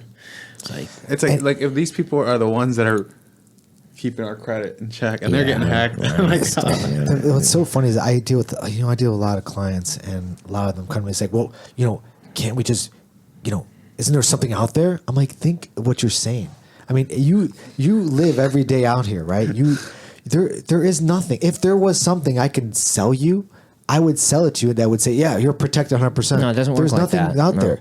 And I talk to people who are business owners, doctors, lawyers, you name it. People are educated, and they still can't grasp the concept that there's nothing out there that can protect 100%. That's because like coding and all this is like, it's like it's like a language they've never learned. And they're like, well, can't we do this? Like, you need to understand, you don't even understand what you're talking about here. Yeah. And I don't understand it either. I just know that like, you can't, there's no silver bullet that's going to protect your company from hacking. Like, you can have the best firewalls. By the way, like standard firewall, it's going to keep everything out, but like, that's not how people are penetrating these companies' databases. They're sending them links and people are clicking on them. Right. So I bought this guy. There's this one company. Who was it? I can't remember who it was. But anyways, they hacked their email, and someone in accounts payable got an email from the CEO. Said, "Hey, I need you to wire $40,000 to whatever." And it was just an email from the CEO, and she's like, "Oh, better do it." Yeah. And she did. And the guy hacked an email, of course, and that's how it happens. The thing is, like, in that situation, she shouldn't even have access to the routing and banking information, but she has it, and so she did what she was told. Sounds like a little inside thing too, though. It seems a little fishy right there. Could be, but it got public, so Yeah. do like I hospitals sold. get hacked? What's that? Do hospitals get hacked? Everybody gets hacked. I sold ERP software for a long time, and I sold like the procurement branch of it. But anyways, I was in an ERP company, and a lot of clients would. ERP is like enterprise resource planning. It's like basically how companies do all their accounting, like big companies. Can't do it with QuickBooks. You need like a massive piece of software for that. Anyways, and they would hold all of their vendors' banking and routing information in their ERP system because it's how they pay them. Sure. Massive liability. You get hacked and all that spills out, and then like you owe a lot of money. The CFO's gonna get fired. So what they were trying to do is like outsource payment information. They don't want to store it in their ERP system. They're trying to give it to banks like Discover Financial or Bank of America, so they have that information. And the liability is now with them, right? And then they will manage the transaction. But you'd be surprised how many like reputable companies just have all their vendor information sitting in their ERP systems. You guys they don't would get be surprised. When I walk into some places, so with hospitals, everything's HIPAA regulated. Mm-hmm. So I used to work I was the IT security administrator at Blue Cross Blue Shield. Dude, it's a fucking crazy world out there, man. You gotta really, really fucking know your shit to not get. And the thing comes into the users and even the IT users, it's locking them down more than anything. Not letting them do shit. Yeah. And then you gotta secure those guys. Problem with me is I give my clients say, "Oh, it's okay. takedown. It's okay if you let them go there, I'm like, "Okay. If it was fucking my company, ain't no one doing shit but work." Nope. But people are like, "Oh, they need to. They're on their lunch break. They can go on Facebook." I'm like, "Really? Yeah. Right. Fuck. Serious? They can check their own email? All right. Yeah, totally. Okay, No, there's some companies where it's like, they have to do that. It's like, well, why? Yeah. Well, and you find out it's like, it's just because it's how it's been done for 20 years. It's like, why don't you change it? Yeah. Oh, we don't like change. Fuck that. We've been doing it the same way for 25 years. Like, first of all, how have you been doing this for 25 years? You do the same thing. You don't want to do anything else? Right. No, I like procurement. Blow my head off. Yeah. It's good I mean, I bought, so this client that just got that crypto logger, so I bought him some really high end, anti-malware encryption, all the antivirus stuff. And I told him, I said, listen, this is layer, but this is 9 out of 10. You still get fucking happen to you. So it's an education thing at this point. It is very much his education thing. So now I've got to, once this happens with one of my clients, then I'm like bound to go to all of my clients and start preaching again. Oh wow, he's got him. Threw it on, but he's stacking them. Barbosa's. There's way too much blood. Is this Barbosa's blood? Yeah, it's a well, he's combination. cut too. Yeah, he's definitely cut. He's cut too. Yes, he is. Yeah. It was a good takedown by Barbosa. I don't think Felder was even expecting it. Yeah, There you go. that. He just let it go. But now you got to go around and talk. You just got to start preaching. Yeah. 'Cause I don't want this to happen to anybody else. It is an education. This is a great fight, by the way. This is It a is great fight. definitely an education matter. Yeah.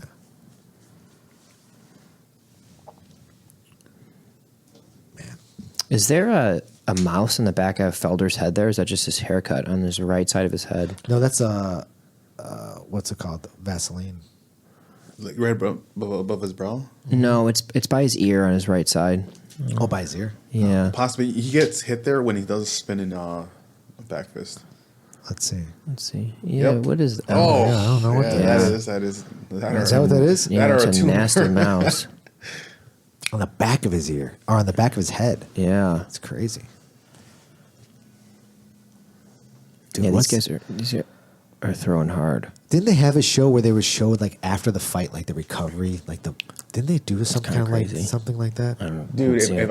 if I was any of them, I would be like, I want an ice bath waiting as soon as I get out of this cage. Right? Right. Fuck. Imagine how good that feel too. Oh, I feel Like, great. if after jiu-jitsu it feels amazing. Oh, yeah. Javier, man, you gotta talk in that mic, bro. What's going on, man? I thought it was close enough, man. Look at it straight. It was single leg from Felder. Not successful. That fucking kick is so Yeah. fast. So fast. Felder called for this fight, right? I don't know. Wasn't he campaigning for it? I'm sure he was. I feel like he maybe thought he got robbed. Or that could have gone either way, that last fight they had. It's a tough fight. Tough fight. No boxing today, John? Well, I know. it's the daytime, and I'm sure people are in there. I would love to have done it. I usually want to be respectful of the gym because it's I not. have pads and gloves in my car. Oh, there you go. John's always ready to go. That'd be fun. It's a nice thing to do, and you come in here in the evening and do like a. It's nice, Last yeah. time we did That was hit fun. pads. Yeah, it was really fun. It's good Yeah. to get the blood flowing. Yeah, we'll do it again. What's the next card coming up? I don't know. Next big one. Yeah, I don't know. Oh, is that the Australia one with what's that guy's name? Javier's got this. You looking it up? Trying to.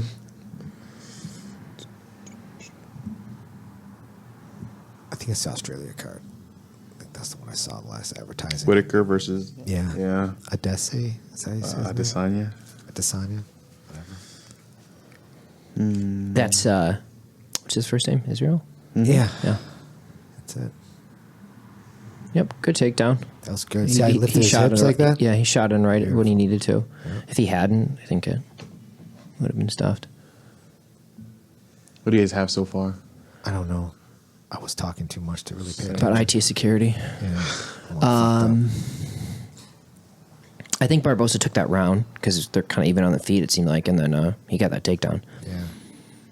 But he didn't take the round substantially. What's it? Why don't they just put the scores out right away, end of the round for the judges? I wonder why. They keep it like suspenseful. Yeah, that's interesting. I don't think that you're allowed to. Well, they've done it before. No, they haven't. They had Eddie Bravo do it, but Yeah, I missed I don't that. think that they. Is it because they don't want the corner to, or they want the guy to coast, or It's a good What do you question. think? Because boxing, they do it, right? do they? Yeah, they show the rounds when they're like the score of the rounds as it progresses, right? No, because that's the Emmanuel's, and he's not judging. Like, isn't that what happens? Like, they have one of the commentators score it. Like, Okay, he's not maybe- the actual guy commentating, Right. but they have the extra Well, guy. that was like Eddie Bravo. They had him do that years ago for the UFC. So maybe I'm wrong, but I think there's like because there's so much scrutiny on these judges now about doing shady scoring when it's in their hometown or whatever, that no one's allowed to look at the card until the end. I'm just saying, if they made it public, it's like as soon as the round's over, 10-8, they can't go back. Yeah. Because aren't these cards just like, paper and pen? Yeah, I don't know. It's a good Right? Yeah. Kind of like That seems what they do. someone just could be like, I don't know. I would, because sometimes people are like, I thought I was winning that fight. Oh no, because Yeah. But now, if you knew after every round who had it, you might want to fight harder because you lost that round. Yeah, or less. Or just less. like, I'm winning, But and that's I'm fine. just chill. That's also fine because the other guy's gonna take advantage of you fighting less. Mm-hmm. And try and push it. try to push it. Yeah, it's interesting. Could change the dynamic a little bit. Could. Why not? Why do you think I'd be so secretive? I don't know who's winning, but it doesn't seem like Felder's doing enough. Yeah, Barbosa's being real active with his kicks too, and Felder's kind of just boxing. I think that's Felder's game, though. This is his game. I think they're just. Yeah, great kick. Barbosa's just got lightning.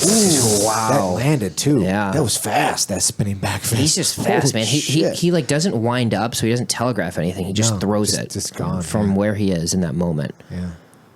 That's how you clock people. Did you guys see BJ? Yeah. Get Dude. knocked The out. street fight. Yeah. I didn't see him get knocked out. I saw that when didn't he find the guy later and beat him up? Yeah, took I his saw back. that. There's a bunch. See, Wait, that's the first he thing. got. Was the first one where he got knocked out, or was Yeah. the first one where he got? No, his first time he gets knocked out, and then He told the guy goes to punch back. him. Yeah. Yeah. I don't know. Is it a bar, right? Yeah. Again, Well, something like this that. was outside on the street when he told him to punch right. him. But it was. They were outside of a bar and they had been in Yes. the bar, right? Yeah, and Right. they were drawing. It's just like silly stuff. Who was he supposed to fight before they said no? He had somebody like Nick Lentz. Yeah. Nick Lentz. Yeah. It's kind of sad seeing BJ go through this. That one would not have gone his way either. Yeah, I don't know. It's just, he was so crazy, amazing back in his day. He's still amazing. Yeah. Why but does he at just this do? I point- mean, he's so good at jujitsu. Like, jujitsu was getting paid now. I mean, he could do some fucking good jujitsu matches. Keep his legacy going, keep his He gyms. probably doesn't care about it. So you know? interesting.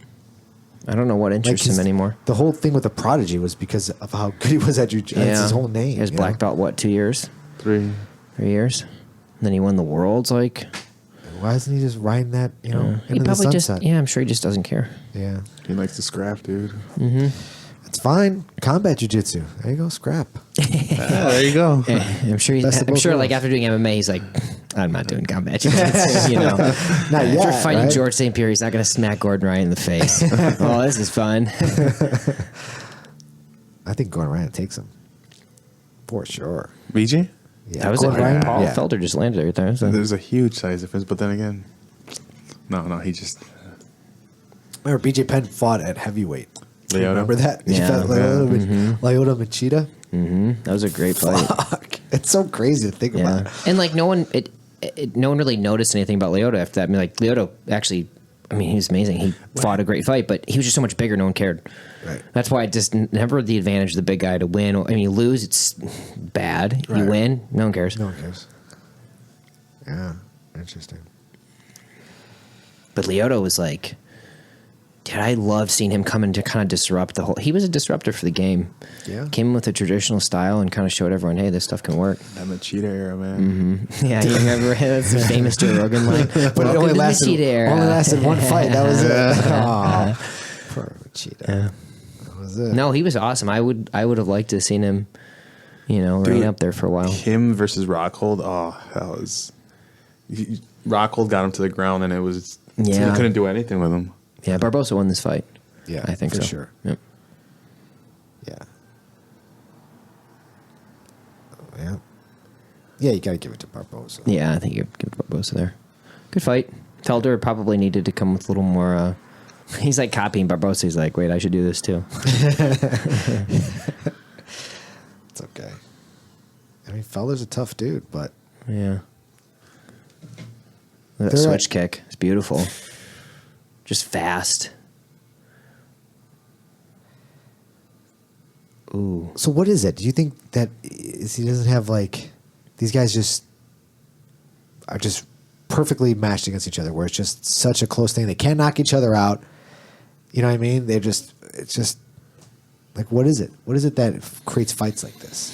Yeah, 'Cause there's a lot of fights where it's just like they're stylistically just very similar. I mean, I think Felder's more. He seems more traditional Muay Thai. Kind of stays. He doesn't do. I mean, he definitely does some spinning stuff. But like Barbosa incorporates. Seems like more Taekwondo into his regimen, and Paul Felder's more just kind of stands square and hits you hard. But I mean, they're hitting each other. I mean, he's landing on the chin, everything, and they're not going down. Yeah, it's interesting. Strikers, it seems to be like a pattern. Strikers have like tough chins. They can get hit with some shots that I think grapplers kind of would go down from. Barbosa's been dropped a couple times though. Yeah, no, they eventually do get dropped for sure. So Felder actually was more active in round 3. Wow.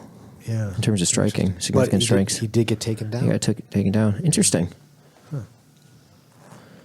Well, we'll see what happens here. That's a nasty. It's main event cut, after though. this. Yeah, that's it. Main event. Yeah, main event. Fuck. Yep. Who do you guys have for the final fight? I think Khabib. Khabib. I'd like to see an upset. I'm not gonna lie. I love predicted, Dustin Poirier.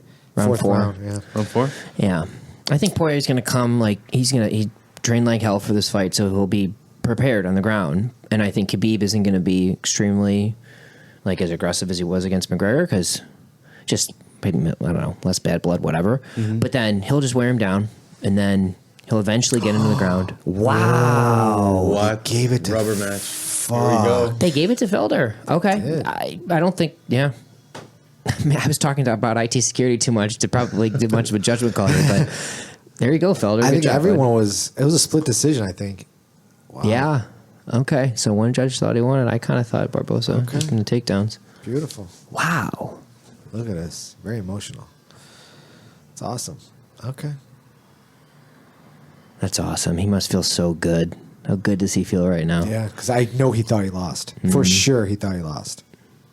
You think so? Yeah, I think so. I don't know if he for sure thought he lost, but You don't think so? I don't think so. Taking 2 takedowns. Yeah, but maybe he no thought he takedowns? hit him more. You know? But yeah, after the fight, gotta it seemed remember like going down and be like, Barbosa fuck. definitely thought he won. Barbosa thought he won for sure. Yeah. Great for fight sure. for both of them. Good job. Right. This guy right here on the camera, he looks like Robert Downey Jr., the small guy on the left. If you look at his Right, he face. does. Oh man. I wonder what he's saying. He loves somebody so misses much. his kids. For and sure. His wife. Yep. Yep. He's got a great red beard. Dude, I was driving today, and I'm very observant. I like to observe, and I'm just noticing like just people walking by other people, and everyone's like looking at their phone. They're always on Totally. and stuff. And I was walking recently. I was walking to a client, and I was like parked far away, and I was walking, and I'm like past these group of people. They're outside this whatever this place was, and literally there must have been about 8 to 10 people there.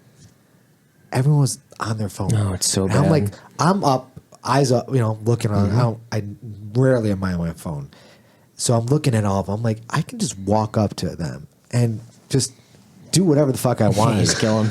I can easily without them even knowing what the fuck just happened because they're so involved. I could just walk by. No one would even know. It's incredible. So bizarre to me.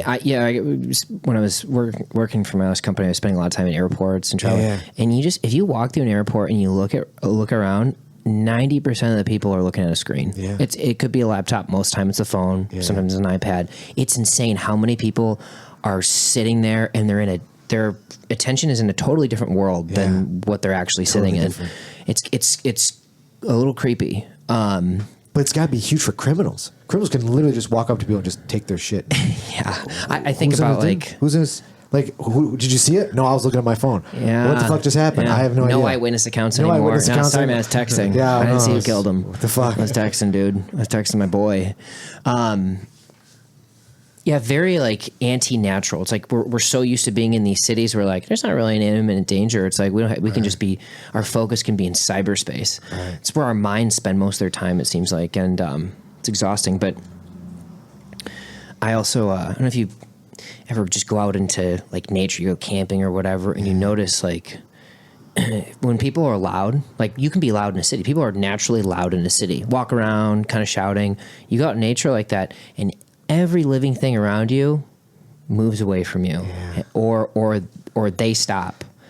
And if you're quiet, they come back. But like you see people like, oh, I'm gonna go for a hike, and they bring their effing like Beat speaker with them because they want to listen to music while they hike, and it's like everything just flees. Yeah. Because it's like in the natural world, like you're not supposed to be that loud. Shut up. Yeah. Because if you don't, like, cats love that. Big cats, lions, whatever, leopards, they love that. Be loud. Yeah, we're gonna eat. We're gonna find you. We're gonna kill you. Exactly. But like you go out there, and if you're by yourself, you're like, I'm gonna be a little more quiet. Yeah. John, you've done like intense camping, right? Like where you go deep, 20, 30 miles away from like your car, and then you set up shop, or no? Yeah, I've done that, but like nothing. There's got people who do way more extreme stuff. I mean, we did like base camp Mount Everest, but you stay in tea houses and stuff. When I was in Denver a couple months ago, Buena Vista, we did like whitewater rafting, and we went on shore, and I slept outside. I want to see what that was like. Yeah. And it was really nice. I mean, when the sun goes down, you get tired naturally. It like complements your circadian rhythm, and at 9 o'clock, sun goes down, everyone's done. And then 5 o'clock in the morning, it's the summer, so sun comes up, you're up. I mean, you got 8 hours of sleep, and you are up. You're ready to go. And it makes you aware of how much artificial light fucks with that. When I'm at my home, Nick, now I dim all the lights in the evening, and I'll get tired. But if the lights are on, I don't get tired till like midnight or whenever I want to turn the lights off. Right. It's bad. Yeah. And then people get like, they got to get up for work in the morning. They get 5 hours of sleep, and now they're tired at work, and they drink a bunch of coffee to compensate, and it's this vicious cycle. They're on their phones all day, or they're on their phones in bed. That messes with you too. I'm so bad about that, man. Dude, that's bad. Yeah. So I was reading that book, Why We Sleep, by Matt Walker. Yeah. I don't know if you've ever read that book. I but didn't listen to the podcast. It's awesome. It's amazing. And there's a portion of that book where it talks about blue light, which comes from like screens like this, phone screens, and blue light will delay your melatonin release significantly versus like incandescent light that's like warmer or softer. And the reason for that is it's part of our primitive brain. Like when fish are underwater, the light that comes in, the light is filtered by the water, and it's blue light kind of underwater, I guess, kind of turns into that. It's something with our primitive brain where when we see blue light or we get exposed to blue light, the melatonin release, your body does a natural melatonin release, it will delay it. So if you look at your phone when you're sleeping or when you're trying to go to bed, even if you put your phone away, you've now got like an hour and a half or so before your body will release melatonin and make you fall asleep. Because melatonin, all it does is make you fall asleep. It doesn't keep you sleeping. It just gets you to that. Yeah. So if you dim lights earlier in the evening, melatonin release happens, and you start getting really tired. Yeah. And it's kind of what you want. But can't remember exactly what the background is of blue light. But it's just it's too intense for your eyes at that time of night. Huh. White light's next, and then incandescent light. Which incandescent light's like a fire. You can be around a fire like at night and still be tired. All right, main event time. I don't know. Poirier, man, he's good, but fuck. Yeah. He just squares up so much when he starts throwing these 20-punch combos.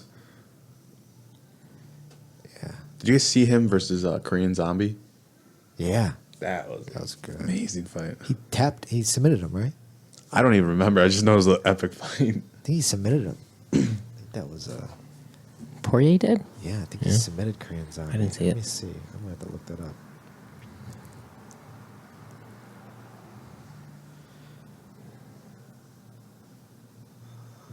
Versus Poirier.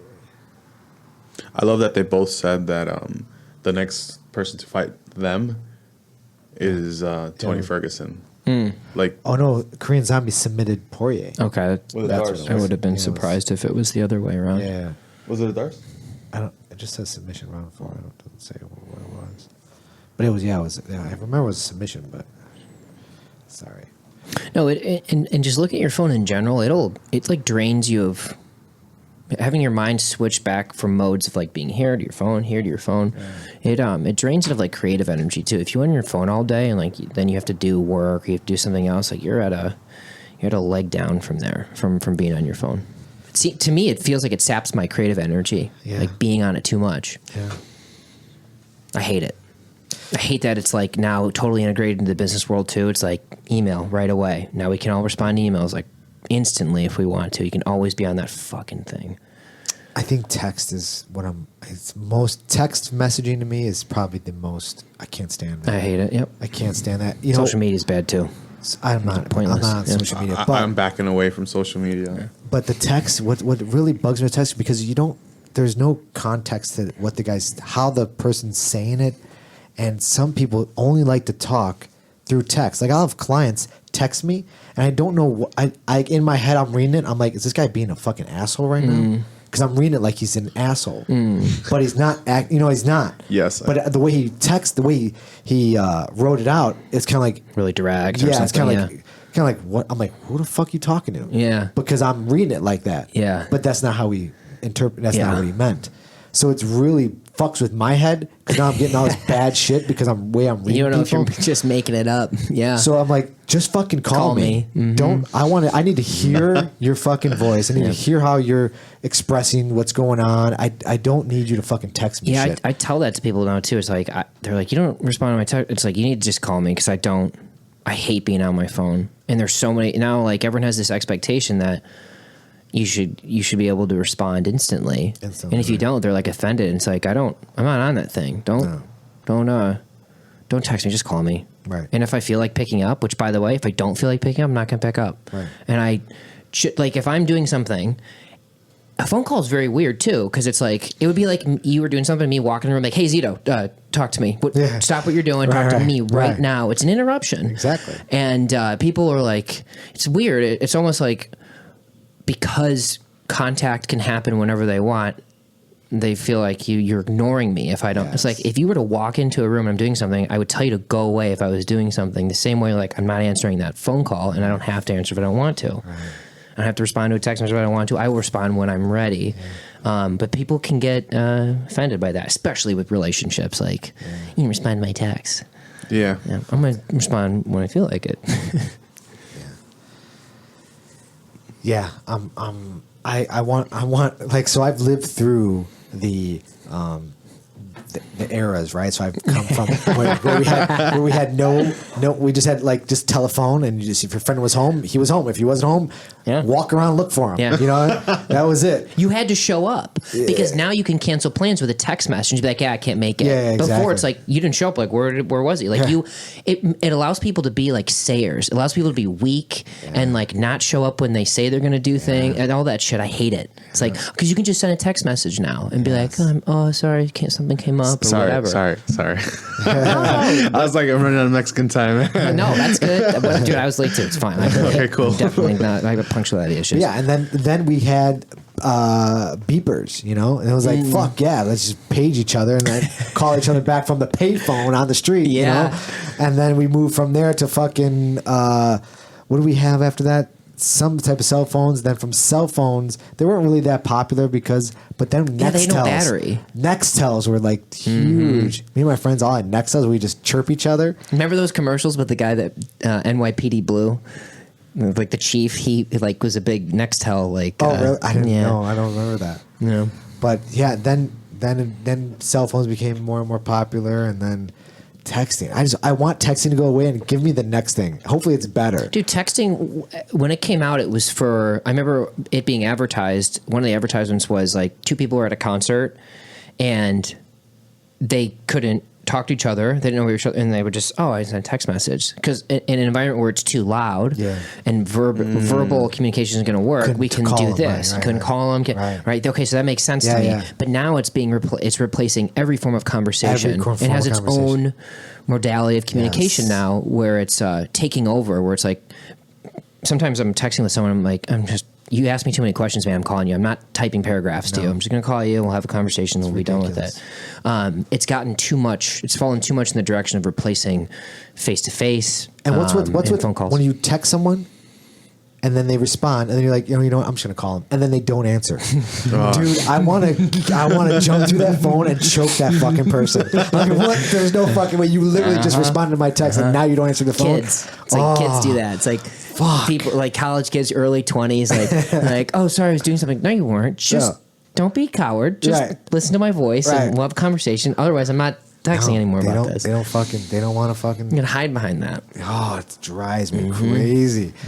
Oh, it's the worst. Well, because I answer, because every phone call I get, it's always, it's just clients calling me. Yeah. That's what my phone is, just for clients. And, it's just, I always answer my phone. That's just what I do. I have to answer my phone. I know. He looks so calm. But man, if I didn't have to answer my phone, man. That's one of my biggest, or one of the things that's like I'm, not looking forward to going back to. It's like I'm starting this new job on Monday, and it's like now this phone is like when it rings, I got to answer it. Yeah, I hate that. Fuck that. There's gonna be a time when I'm gonna be able to like just forget this phone. I'm gonna be the happiest person in the world. When I do like camping and stuff, like it's so nice. Like you put the phone away, and your brain will visit it, by a couple times during the day, and then eventually it's just like fasting. Your brain forgets about it because it's not real and normal. And after a day, you're like, I don't even care about it. It's off. I love it. 3 days go by. You're in the moment constantly. I've gone in now, and I'm just starting to delete apps. You start accumulating apps on your phone. I'm just like, I've never used this app. What? Delete. So now I'm thinning out all my apps, the useless, stupid fucking apps that. I don't have any games on my phone, but I'm just saying like the ruler or whatever the app. I just want to get no apps on my phone. Basically, just get down to just bare minimum, like the bank I need, like notes and stuff like that. But just no Facebook. If I didn't have to do the podcast Instagram, which I might just give the Javier to do, I no Instagram. No, I don't need any of that. Yep. I don't need. I don't want it. It's so ridiculous. I hate it. I got off Instagram. Like earlier this year, it's been fantastic. But then I did my bees. I made the Instagram for them, and now I got to be on it. But I never scroll. I just do the post. And why you got to be on it for the bees? Well, I made an Instagram for them, so I'll post. If I want to monetize this in the future, I at least have like I see. I don't really like doing it. I really don't enjoy doing it. But it does make me think about photographs, and there's some artistic. There's some artistic. More of a business. Yeah, potentially. Exactly. It is a business decision, but I'm not making any money from it at this point. It's just and it's fun, and it might not ever turn into that. And I'm okay with that. I don't want to be attached to that. But how good is that honey, man? It's good. I got some in the car. You should try it. It's really good. But did you guys ever notice something? What I notice in groups is if I have to look at my phone, I'm really reluctant to do it in front of people because it then encourages them to pull out their phone. And then I'm like, God damn it, I messed up the dynamic of no one looking at their fucking phones because I pulled out mine to do something and someone's like, oh, they pull out theirs. They don't even know they're doing it. No. They see the phone in my hand and they do it. I'm like, I hate that I catalyzed that. I hate that I triggered other people to pull out their little drug in their hand and look at it. And they're responding to shit now. And now their brains are no longer in the moment. No longer with the people. It's interfering with communication with people that are around them. I notice that. It's like when one person picks it up, that's what that group that you ran into the other day, 13 people, that's because someone pulled out their phone. Everyone's like, okay, my turn. Yeah. We're all going to do this now. Look at our stupid phones. I think this is the least amount of I've touched a phone in a long time. just for that simple fact, I don't want to be the one. If you're looking someone up, I don't care. Right. If it's for that, but if it hasn't been for that, I haven't touched it. It's good to do it. It's good to be in the moment with people. I like it. Holy fuck, they're both 30 years old. I didn't realize that. So this is like, couldn't be more even, right? Yeah, Poirier's got a 2-inch reach advantage, and he's an inch shorter. Yeah, he's got long arms. Yeah. But he fights here. Yeah. Phone booth. That's what Khabib likes. He's just going to take you down. Yeah. Okay, man, here we go. Do you guys watch those breakdowns with Dan Hardy and John Goodman or Goddard or whatever? No, Goddard. Goddard, Is it Mark Goddard? I'm not sure. The referee's Mark Goddard. No. It's like Inside the Octagon. Oh, no, I don't know. Dude, they do a phenomenal job breaking down these fights. It's good they're bringing fighters in and do that because a lot like you watch like the ESPN and stuff and like they've got all these commentators and they're just talking nonsense. Buffer, man. Yeah, So does almost every UFC fighter shave their chest? It's got to be, right? Almost everyone. Everyone. No, Every one of them. No. I mean, there's no way that thing he doesn't shave his chest, no one has back hair. Come on now. I don't have any back hair, dude. That I'm Russian a fucking ape. I mean, I can hardly even grow a beard. Curtis Blades, he was a hairy dude. He had chest hair.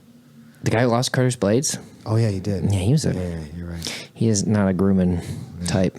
But the majority of UFC fighters all are hairless. Kind of seems. Do you guys like wear rash guards under your knees? It's been a while since I've seen don't. you. I don't. No. You got hairy I chest, don't. man? I have a hairy chest. Yeah. Where's the courtesy? Sorry, bro. We talked about this. You're a Sicilian or you're Italian? Italian. Italian. Well, okay. Like Calabrese and Abladam. okay. Yeah. Is that like is that South Naples, Italian or is it? Yeah, it's southern. Yeah. Yeah. Yeah.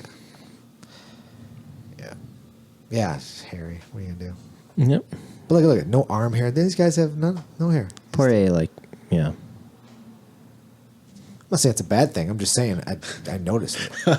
How much hair do you have? Well, I mean, look at my arms and look at Poirier, and I got chest hair. Like he's got no chest, like nothing. Come on now. Did he even shave their legs? Look at. Yeah, I'm like, honestly, I started growing chest hair after college. Get out. it just started to happen. I'm still waiting on mine. I don't think Khabib shaves at all. That's just yeah, what he man. is? This is like, I mean, I've never. That's shaved it, huh? one. Yeah, that's it. Oh, I guess yeah. Yeah. Okay. Yeah, we come from hairless stock in my family, dude. MMA record 27-0. 27 Kidding me, man. dude. Fighting at the top of the Is he game. besides John Jones? Because I don't believe John Jones lost. No. Was it Matt Hamill? Yeah, Matt Hamill. He's the only undefeated champion, right? Did they turn that rule over so he would have that? No contest. Yeah. I don't know if they've done that yet. Okay. I think Matt Hamill was trying to get a rematch. Was he? No, I'm kidding. He needs to like make a shirt like only person to beat John Jones. Right? Oh man, fuck. Here we go. This will be a good fight. I like that it's ending on this. Yeah, this is gonna be interesting. That arena doesn't look too big. Or maybe I'm just not seeing the rest of it, but Oh, they're all on phones though. Yeah. I see them. dude, in the that's another thing with phones. Like people at concerts or any sort of venue or something going on, I fucking stopped. taking pictures and or videoing. It's like, first of all, I don't know. I video edit. Like, Yeah. I enjoy that. But like, they're not doing anything with those. No, they're not doing anything. Anything with those that footage. No, nothing. Nothing. They're just gonna sit in their phones. And no, it's gonna take So up space. stupid, dude. And then next time they buy a new phone, they have to get a bigger Yep. phone because they have so much shit. in Sometimes their I phone. think people do it because like they're not comfortable with the immediate situation. So like the phone is like a membrane between them and the situation, and somehow they're separated from it. So it's okay with when something's going on and like they don't want to dance. Well, I'm gonna record it. Oh yeah. I see. I don't know. I have a little weird thoughts on it. Man, let's see what happens here.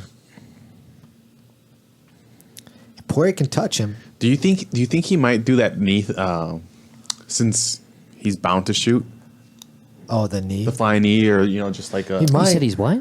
He's bound to shoot. yeah. So Oh, bound to Khabib, shoot. sorry, yeah, I should use my words, but since he's bound to go for a leg or something, and this guy trains with Masvidal, doesn't he? They're out of the same team. Poirier? Yeah. I don't. If he's like trying to time up Khabib's shot, Yeah. Khabib doesn't do a ton of. He doesn't shoot from a distance usually. He kind of. I mean, he does sometimes, but like usually it's off strikes, and then he'll just kind of grab him. There you go. There you Wow. go. There it is. He's just, he's Well, just- Poirier's no joke on the ground. I No. mean, Poirier's yeah, very good on the but ground. I don't know what kind of threat he's going to pose to I don't know what Khabib. kind of threat he's going to pose, but He's going to try and keep. He's going to try standing up.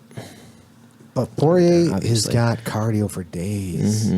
But you know what? Like, cardio machine or not, like when you got someone on top of you beating the shit out of you, it gets pretty tiresome. It gets pretty tiring. Remember Barbosa?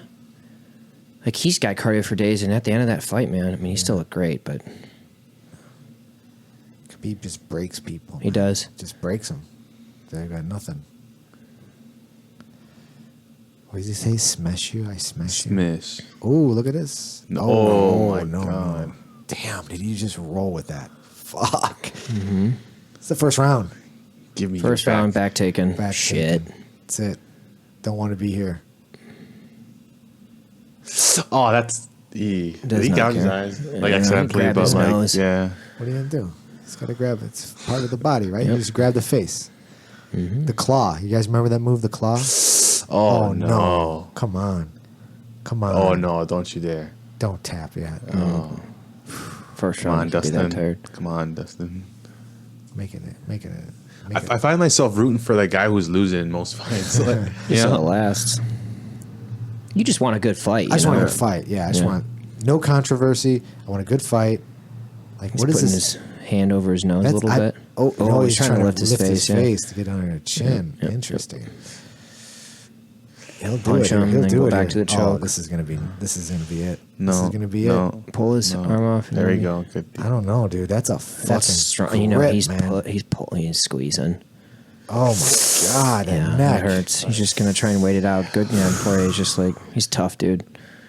The thing is, you do that in the third round and he's exhausted. That's where people tap. You know, it's hard to Connor, fourth round, Yeah, right? Didn't yeah. Connor tap on that? Mm-hmm. Tapped on something very similar. He was so exhausted.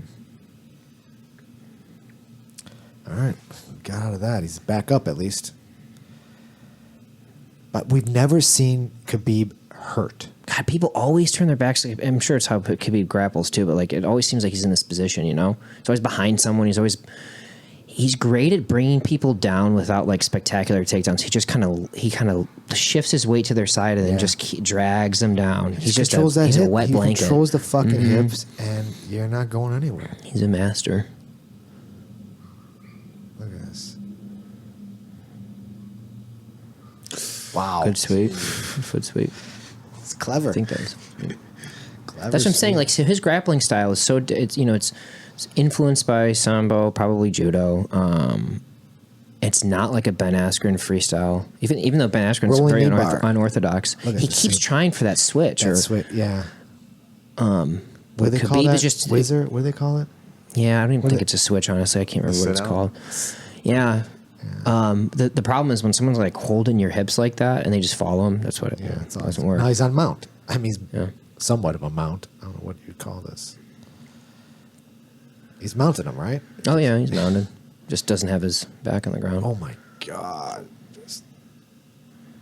Now that's it. Smash, Just smash gotta wait time. to the second round. You think so? Why? Oh, that's it. Yeah, end of the round.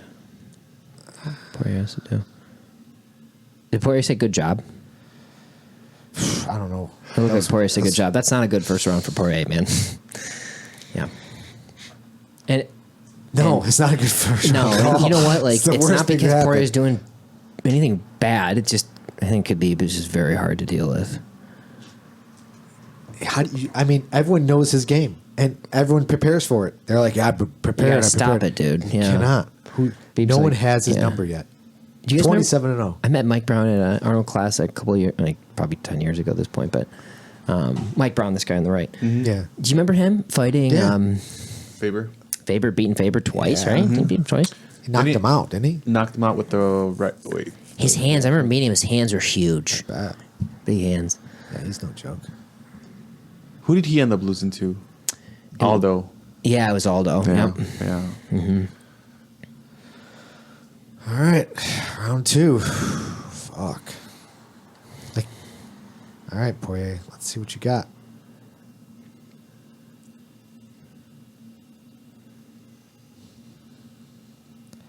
Either you You guys just got to keep like he's his only thing he can do is just strike from the outside, but Why? he can't get backed because like you Why do you think- you get you in the don't think he phone should booth come- with this guy and with Khabib. he's gonna change levels. Yeah, but here's the thing: is like people give Khabib He's striking some shit. Khabib but, talking shit to Yep. him. yeah, Whoa. He's but like, "Come on, Khabib make just this- controls make where this the fight interesting." takes place. So it makes people hesitate. Wow. Whoa. He's landing some shots there. This is what you do. Don't respect him. Just come in. Oh wow. Come in on okay, Poirier. Yeah, turn it up. Turn it up. He's Fuck gonna it. shoot, and then, dude, whenever Khabib shoots in, that happens. It's like we go back to what happened in the first round. Right. Like if Khabib can't knock Poirier out, if he doesn't have that knockout power, which I don't think he does.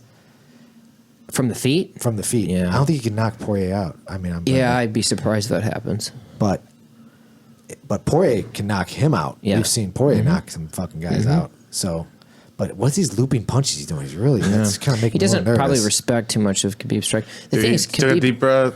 Yeah, There it is. okay, here we go. Yep. Fuck. He just knows it. He knows. Oh. No. No. Sorry, I don't know what I was thinking there. I just saw it with the head. He ain't submitting Khabib. Sorry. Oh, man. Poirier's known for those guillotines. Yeah. But look at this. This is it. Yeah, belly. Andre would be proud. Yes. Get your Leg point. out. Get your fucking points. Get your point. Now Khabib. go back to side control. Go to mount. Yep. Mount the The mountain. Sam I here, like when he man. calls it the mountain. The mountain. He says that? It sounds like he says it. Mountain. Does he not? Mount the... Does he say, go to the mountain? Yeah. I'm like, all right, we're going to the mountain. That's great. Man. White belts coming, or like big white belts coming to the gym, and you know they inevitably get fed to Aaron. And that's what happens. Like they go to one, they insert themselves at one portion of the mat, and then they just make their way down because like, nah, I don't know what's going. And then Aaron gets. I've told this story before. It always cracks me up because like this one white belt's like on top of Aaron, and he's mounted Aaron because Aaron's just kind of letting him do. And he's got both hands on Aaron's throat, and Andre's like, armbar him immediately. And you know the guy's huge, and Aaron's like, okay, I'm gonna try and freaking throw this. It's hard to throw an armbar from there when the guy's 6'4". Wait, he was in mount? Yeah, because Aaron was letting him kind of get his bearings or whatever, and then he did something where, like, if Andre sees a white belt doing something that's not bad, like not just bad, you're trying to hurt someone, but in a way that's like, this is not a good habit. Right. He'll tell you to tap him out, kill that habit, and he's like, Aaron, armbar him now. The guy is just straight up choking him. Or like when he's about to promote somebody and he feels they should be able to take a certain amount of pressure, and you're taking it easy. He's like, no, go. Yeah. He'll push the guy in him. Poirier did a good job of avoiding that takedown. No, it's not over yet. Yeah. At least stalling it, I should say. Yeah. Hey, look, he's got. Ooh. Fuck. Yeah. This is it. So where it becomes like. He's just see this. He dumps him. He holds on your body, and then he's gonna move himself to Poirier's side, his flank, and then just weigh him down until Poirier falls. Oh, Poirier did a good job getting out of it. Khabib looks a little tired, it seems like. Think so? Yeah. No? No. Fuck. Because he's got that half guillotines, probably thinks, let him tire his arms out. Yeah, I don't even know how to even. Ooh. Whoa. I think he hit him with an elbow right Did he get him with that elbow? Maybe. No, look at two strikes and then back in on the legs, back into the back. Yeah, Khabib, if he ever gets a little uncomfortable or tired, just shoots. Rolling knee bar. Come on, Poirier. He can do Rolling it. He knee can do bar. it, yeah. That cage wasn't there. You know what this looks like? This looks like a GSP versus Nick Diaz, because he had him like that against the cage, and he was just on all fours every time he take him down, he'd crawl back up. Yeah. Did he just foot sweep him? I don't know, Couldn't tell. but this is it. Khabib is just his pressure, man. His chest is always on you. That's probably why he has no hair on his I'm chest. getting tired just watching it. Man. Yeah. I remember when I first learned judo, the instructor, he's old school. His name is Neil Simon from Detroit. Awesome guy. He was like, your chest. He's like, it's called the angle of Louis. And he's like, this is how you just put your chest on someone's chest, and you put pressure on, like they can't get up. And so he's like, always was emphasizing chest to anything, chest to chest, chest to never have space. Really? Yeah, it's good to do like grappling with some really good judo guys who know newaza really well, which is ground fighting in judo. It's a totally different style, obviously, and they feel like 1,000 pounds. It's cool seeing their style try and translate to Brazilian jiu-jitsu. John, have you come across like another judo guy when you're competing? I haven't. Do you normally get the takedown? Yeah. Okay. I typically don't get taken down. It's happened. But I don't like. I haven't done judo in a long time. I feel like a rusty white belt with it. Honestly. Do you? Yeah, I mean, yeah. Like if I went to a judo gym right now and I was trying to throw people around, like it would take me a couple weeks to get acclimated back to that. And I would get tossed. We don't do stand up. Yeah. We don't do enough of it.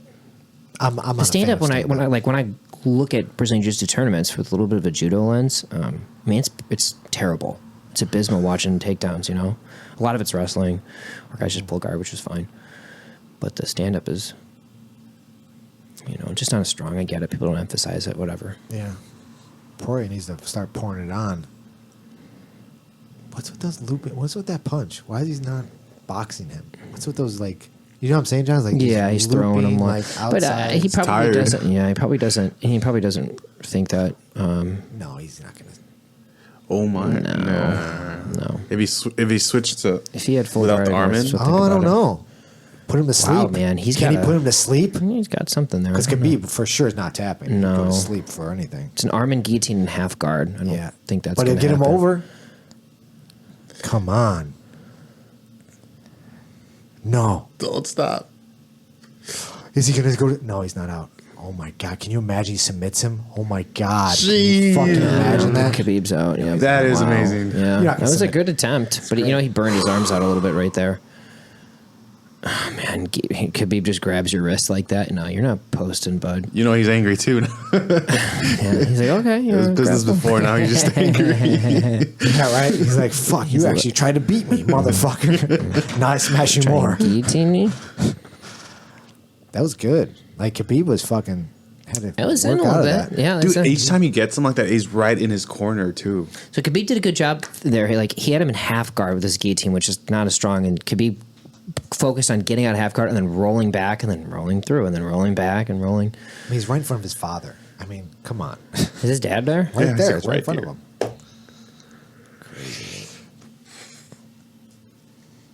Oh yeah, there he is. Oh, that's in. Yeah. That's in. That's in. That's That's a wrap. over. Yep. That's a wrap. Fuck. Chokes him right out. That's it. Undisputed. He's like, who's he fighting now? I don't know if he's. They're not gonna show it. Whatever he's doing. Oh, there you go. What happened? I think he's just trying to. He's just hugging people. Okay. They're afraid he's gonna go out and do something dumb. Fucking Poirier just lift his neck up a little. Yep. Just got a little too complacent in that position. Yep. It's kind of how everyone thought that fight was going to go.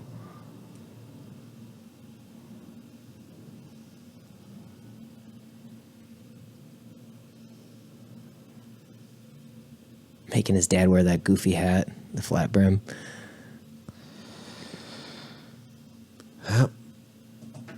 That's it. Yeah, that's tough, man. Good. I mean, Poirier did a good job. It's tough. How do you Second think? round was look good for Poirier. How do you think Ferguson is going to do against this?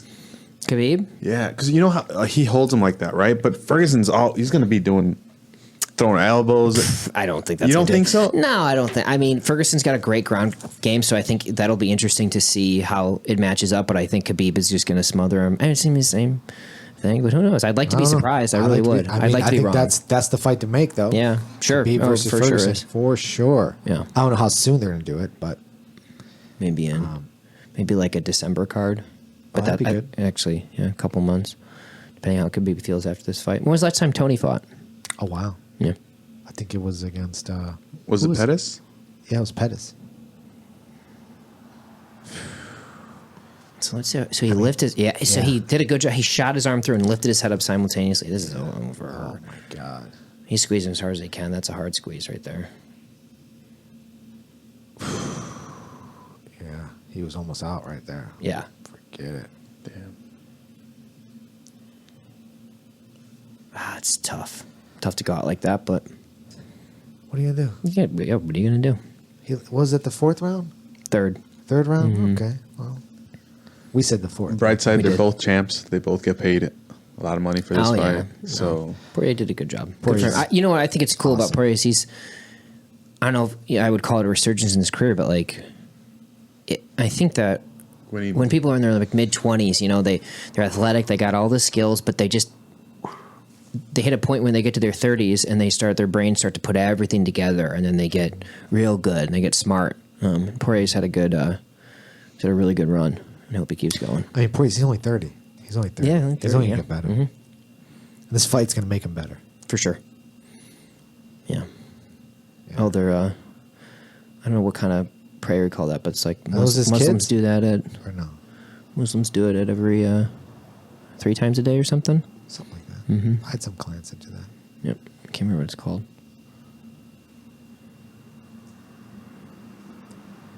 It's great. Man. Yeah, I wonder. Wait, he's wearing a Poirier's. Huh. Oh yeah, it's cool. He's respectful. Khabib's a good dude. He is. He's no joke, man. Do you want to hear what he has to say? Yeah, let's see. Let's pull it up a little bit.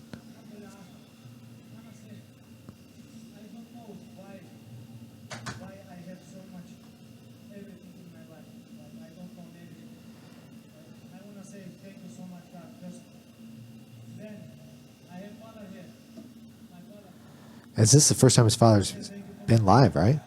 I don't know. I think so. Man.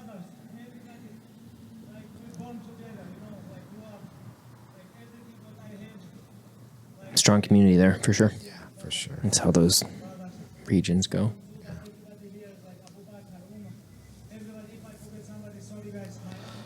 It's all good. He's like, everybody there. We get it. That was great. Great card. Yeah, it was a good card. We want to sign off, or do we want to? Man, let's wrap this thing up. Javier, man, thanks for coming out, man. Thanks for Short having me. notice. Short notice, man. Yeah, Fill it thanks, in. man.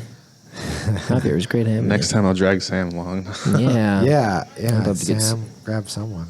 You know. John, always a pleasure. Always a pleasure, Zito. Thanks for having us. So, are your bees going to be okay in the winter? What's going to happen? Yeah, what happens with that? Yeah, they stay in the hive and they kind of aggregate into a ball, and they move to the top of the hive. That's where the heat accumulates, and then they eat all the honey they store it up for over the season. Yeah. They got 50 pounds of honey that should last them for the winter. And they're fine temperature-wise? I mean, probably 10,000 or so will die, but another 10,000 will live. 10,000 There's will like 20, die. 30,000 bees in there. Holy Yeah. shit. How big is this hive? I see little boxes. Yeah, it's like 4 boxes. Oh, you have 4 boxes. I mean, yeah, the 4 boxes stacked on top Stacked of each on top other. of each So it's other. like a taller hive or whatever. It's a standard. But they will stay in a ball, and the queen's at the center of the ball, and they rotate out of the ball to keep all the other bees, or keep everyone warm, so everyone gets a turn to be in the center. But they're all female. They kick out all the males. They die. They push them out of the They hive. kick them all out? Yeah, the males don't do anything. The only thing males do is they breed with queens. So they will fly up and go breed with the queens, but otherwise they don't have a stinger. They don't they don't bring any food in. They just get cleaned by the females or workers. Go figure, guys. And so they're useless. So they kick them out of the hive in the fall, and the drones they're called drones. The males just die. And so it's just Where did you get your bees from? ordered a bee package. You can order them or there's actually a local beekeeping store called The Hive. It's on like Randolph and Holman, and they get it from like breeders out in the country. Man, that's awesome. Yeah, it's cool. So anyways, I'll insulate the hive. I'll put stuff around it and keep them warm for the winter.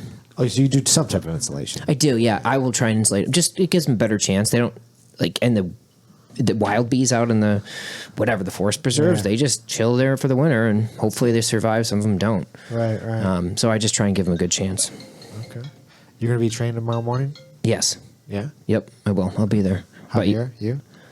No, I'll be sleeping. yeah. You I'll be working sleeping. tonight? Not tonight, but I got a text message earlier. I'll be working 3 to 11, so it's kind of weird schedule for me. Because I'm used to 7 p.m. and waking up at 6 p.m. So I have to sleep a little. I forget how this works, man. I'm not used to the Sleep and schedule. get your sleep, man. That's important. Cool. All right, guys. Thanks for coming in, man. Thank you, we'll do it again Zito. soon. Thanks, everyone. All right, man. We'll see you. Later. Bye. Hey, everybody. Thanks for tuning in. For more information about Grappler Union Podcast, you could visit us at our website at grapplerunion.com. You can follow us on Instagram at Grappler Union. Please like us on Facebook. Be sure to subscribe on iTunes. And all of our episodes are available on our YouTube channel. Say what? Be sure to subscribe. Yeah, subscribe to all that shit. You got to do another take, right? Oh.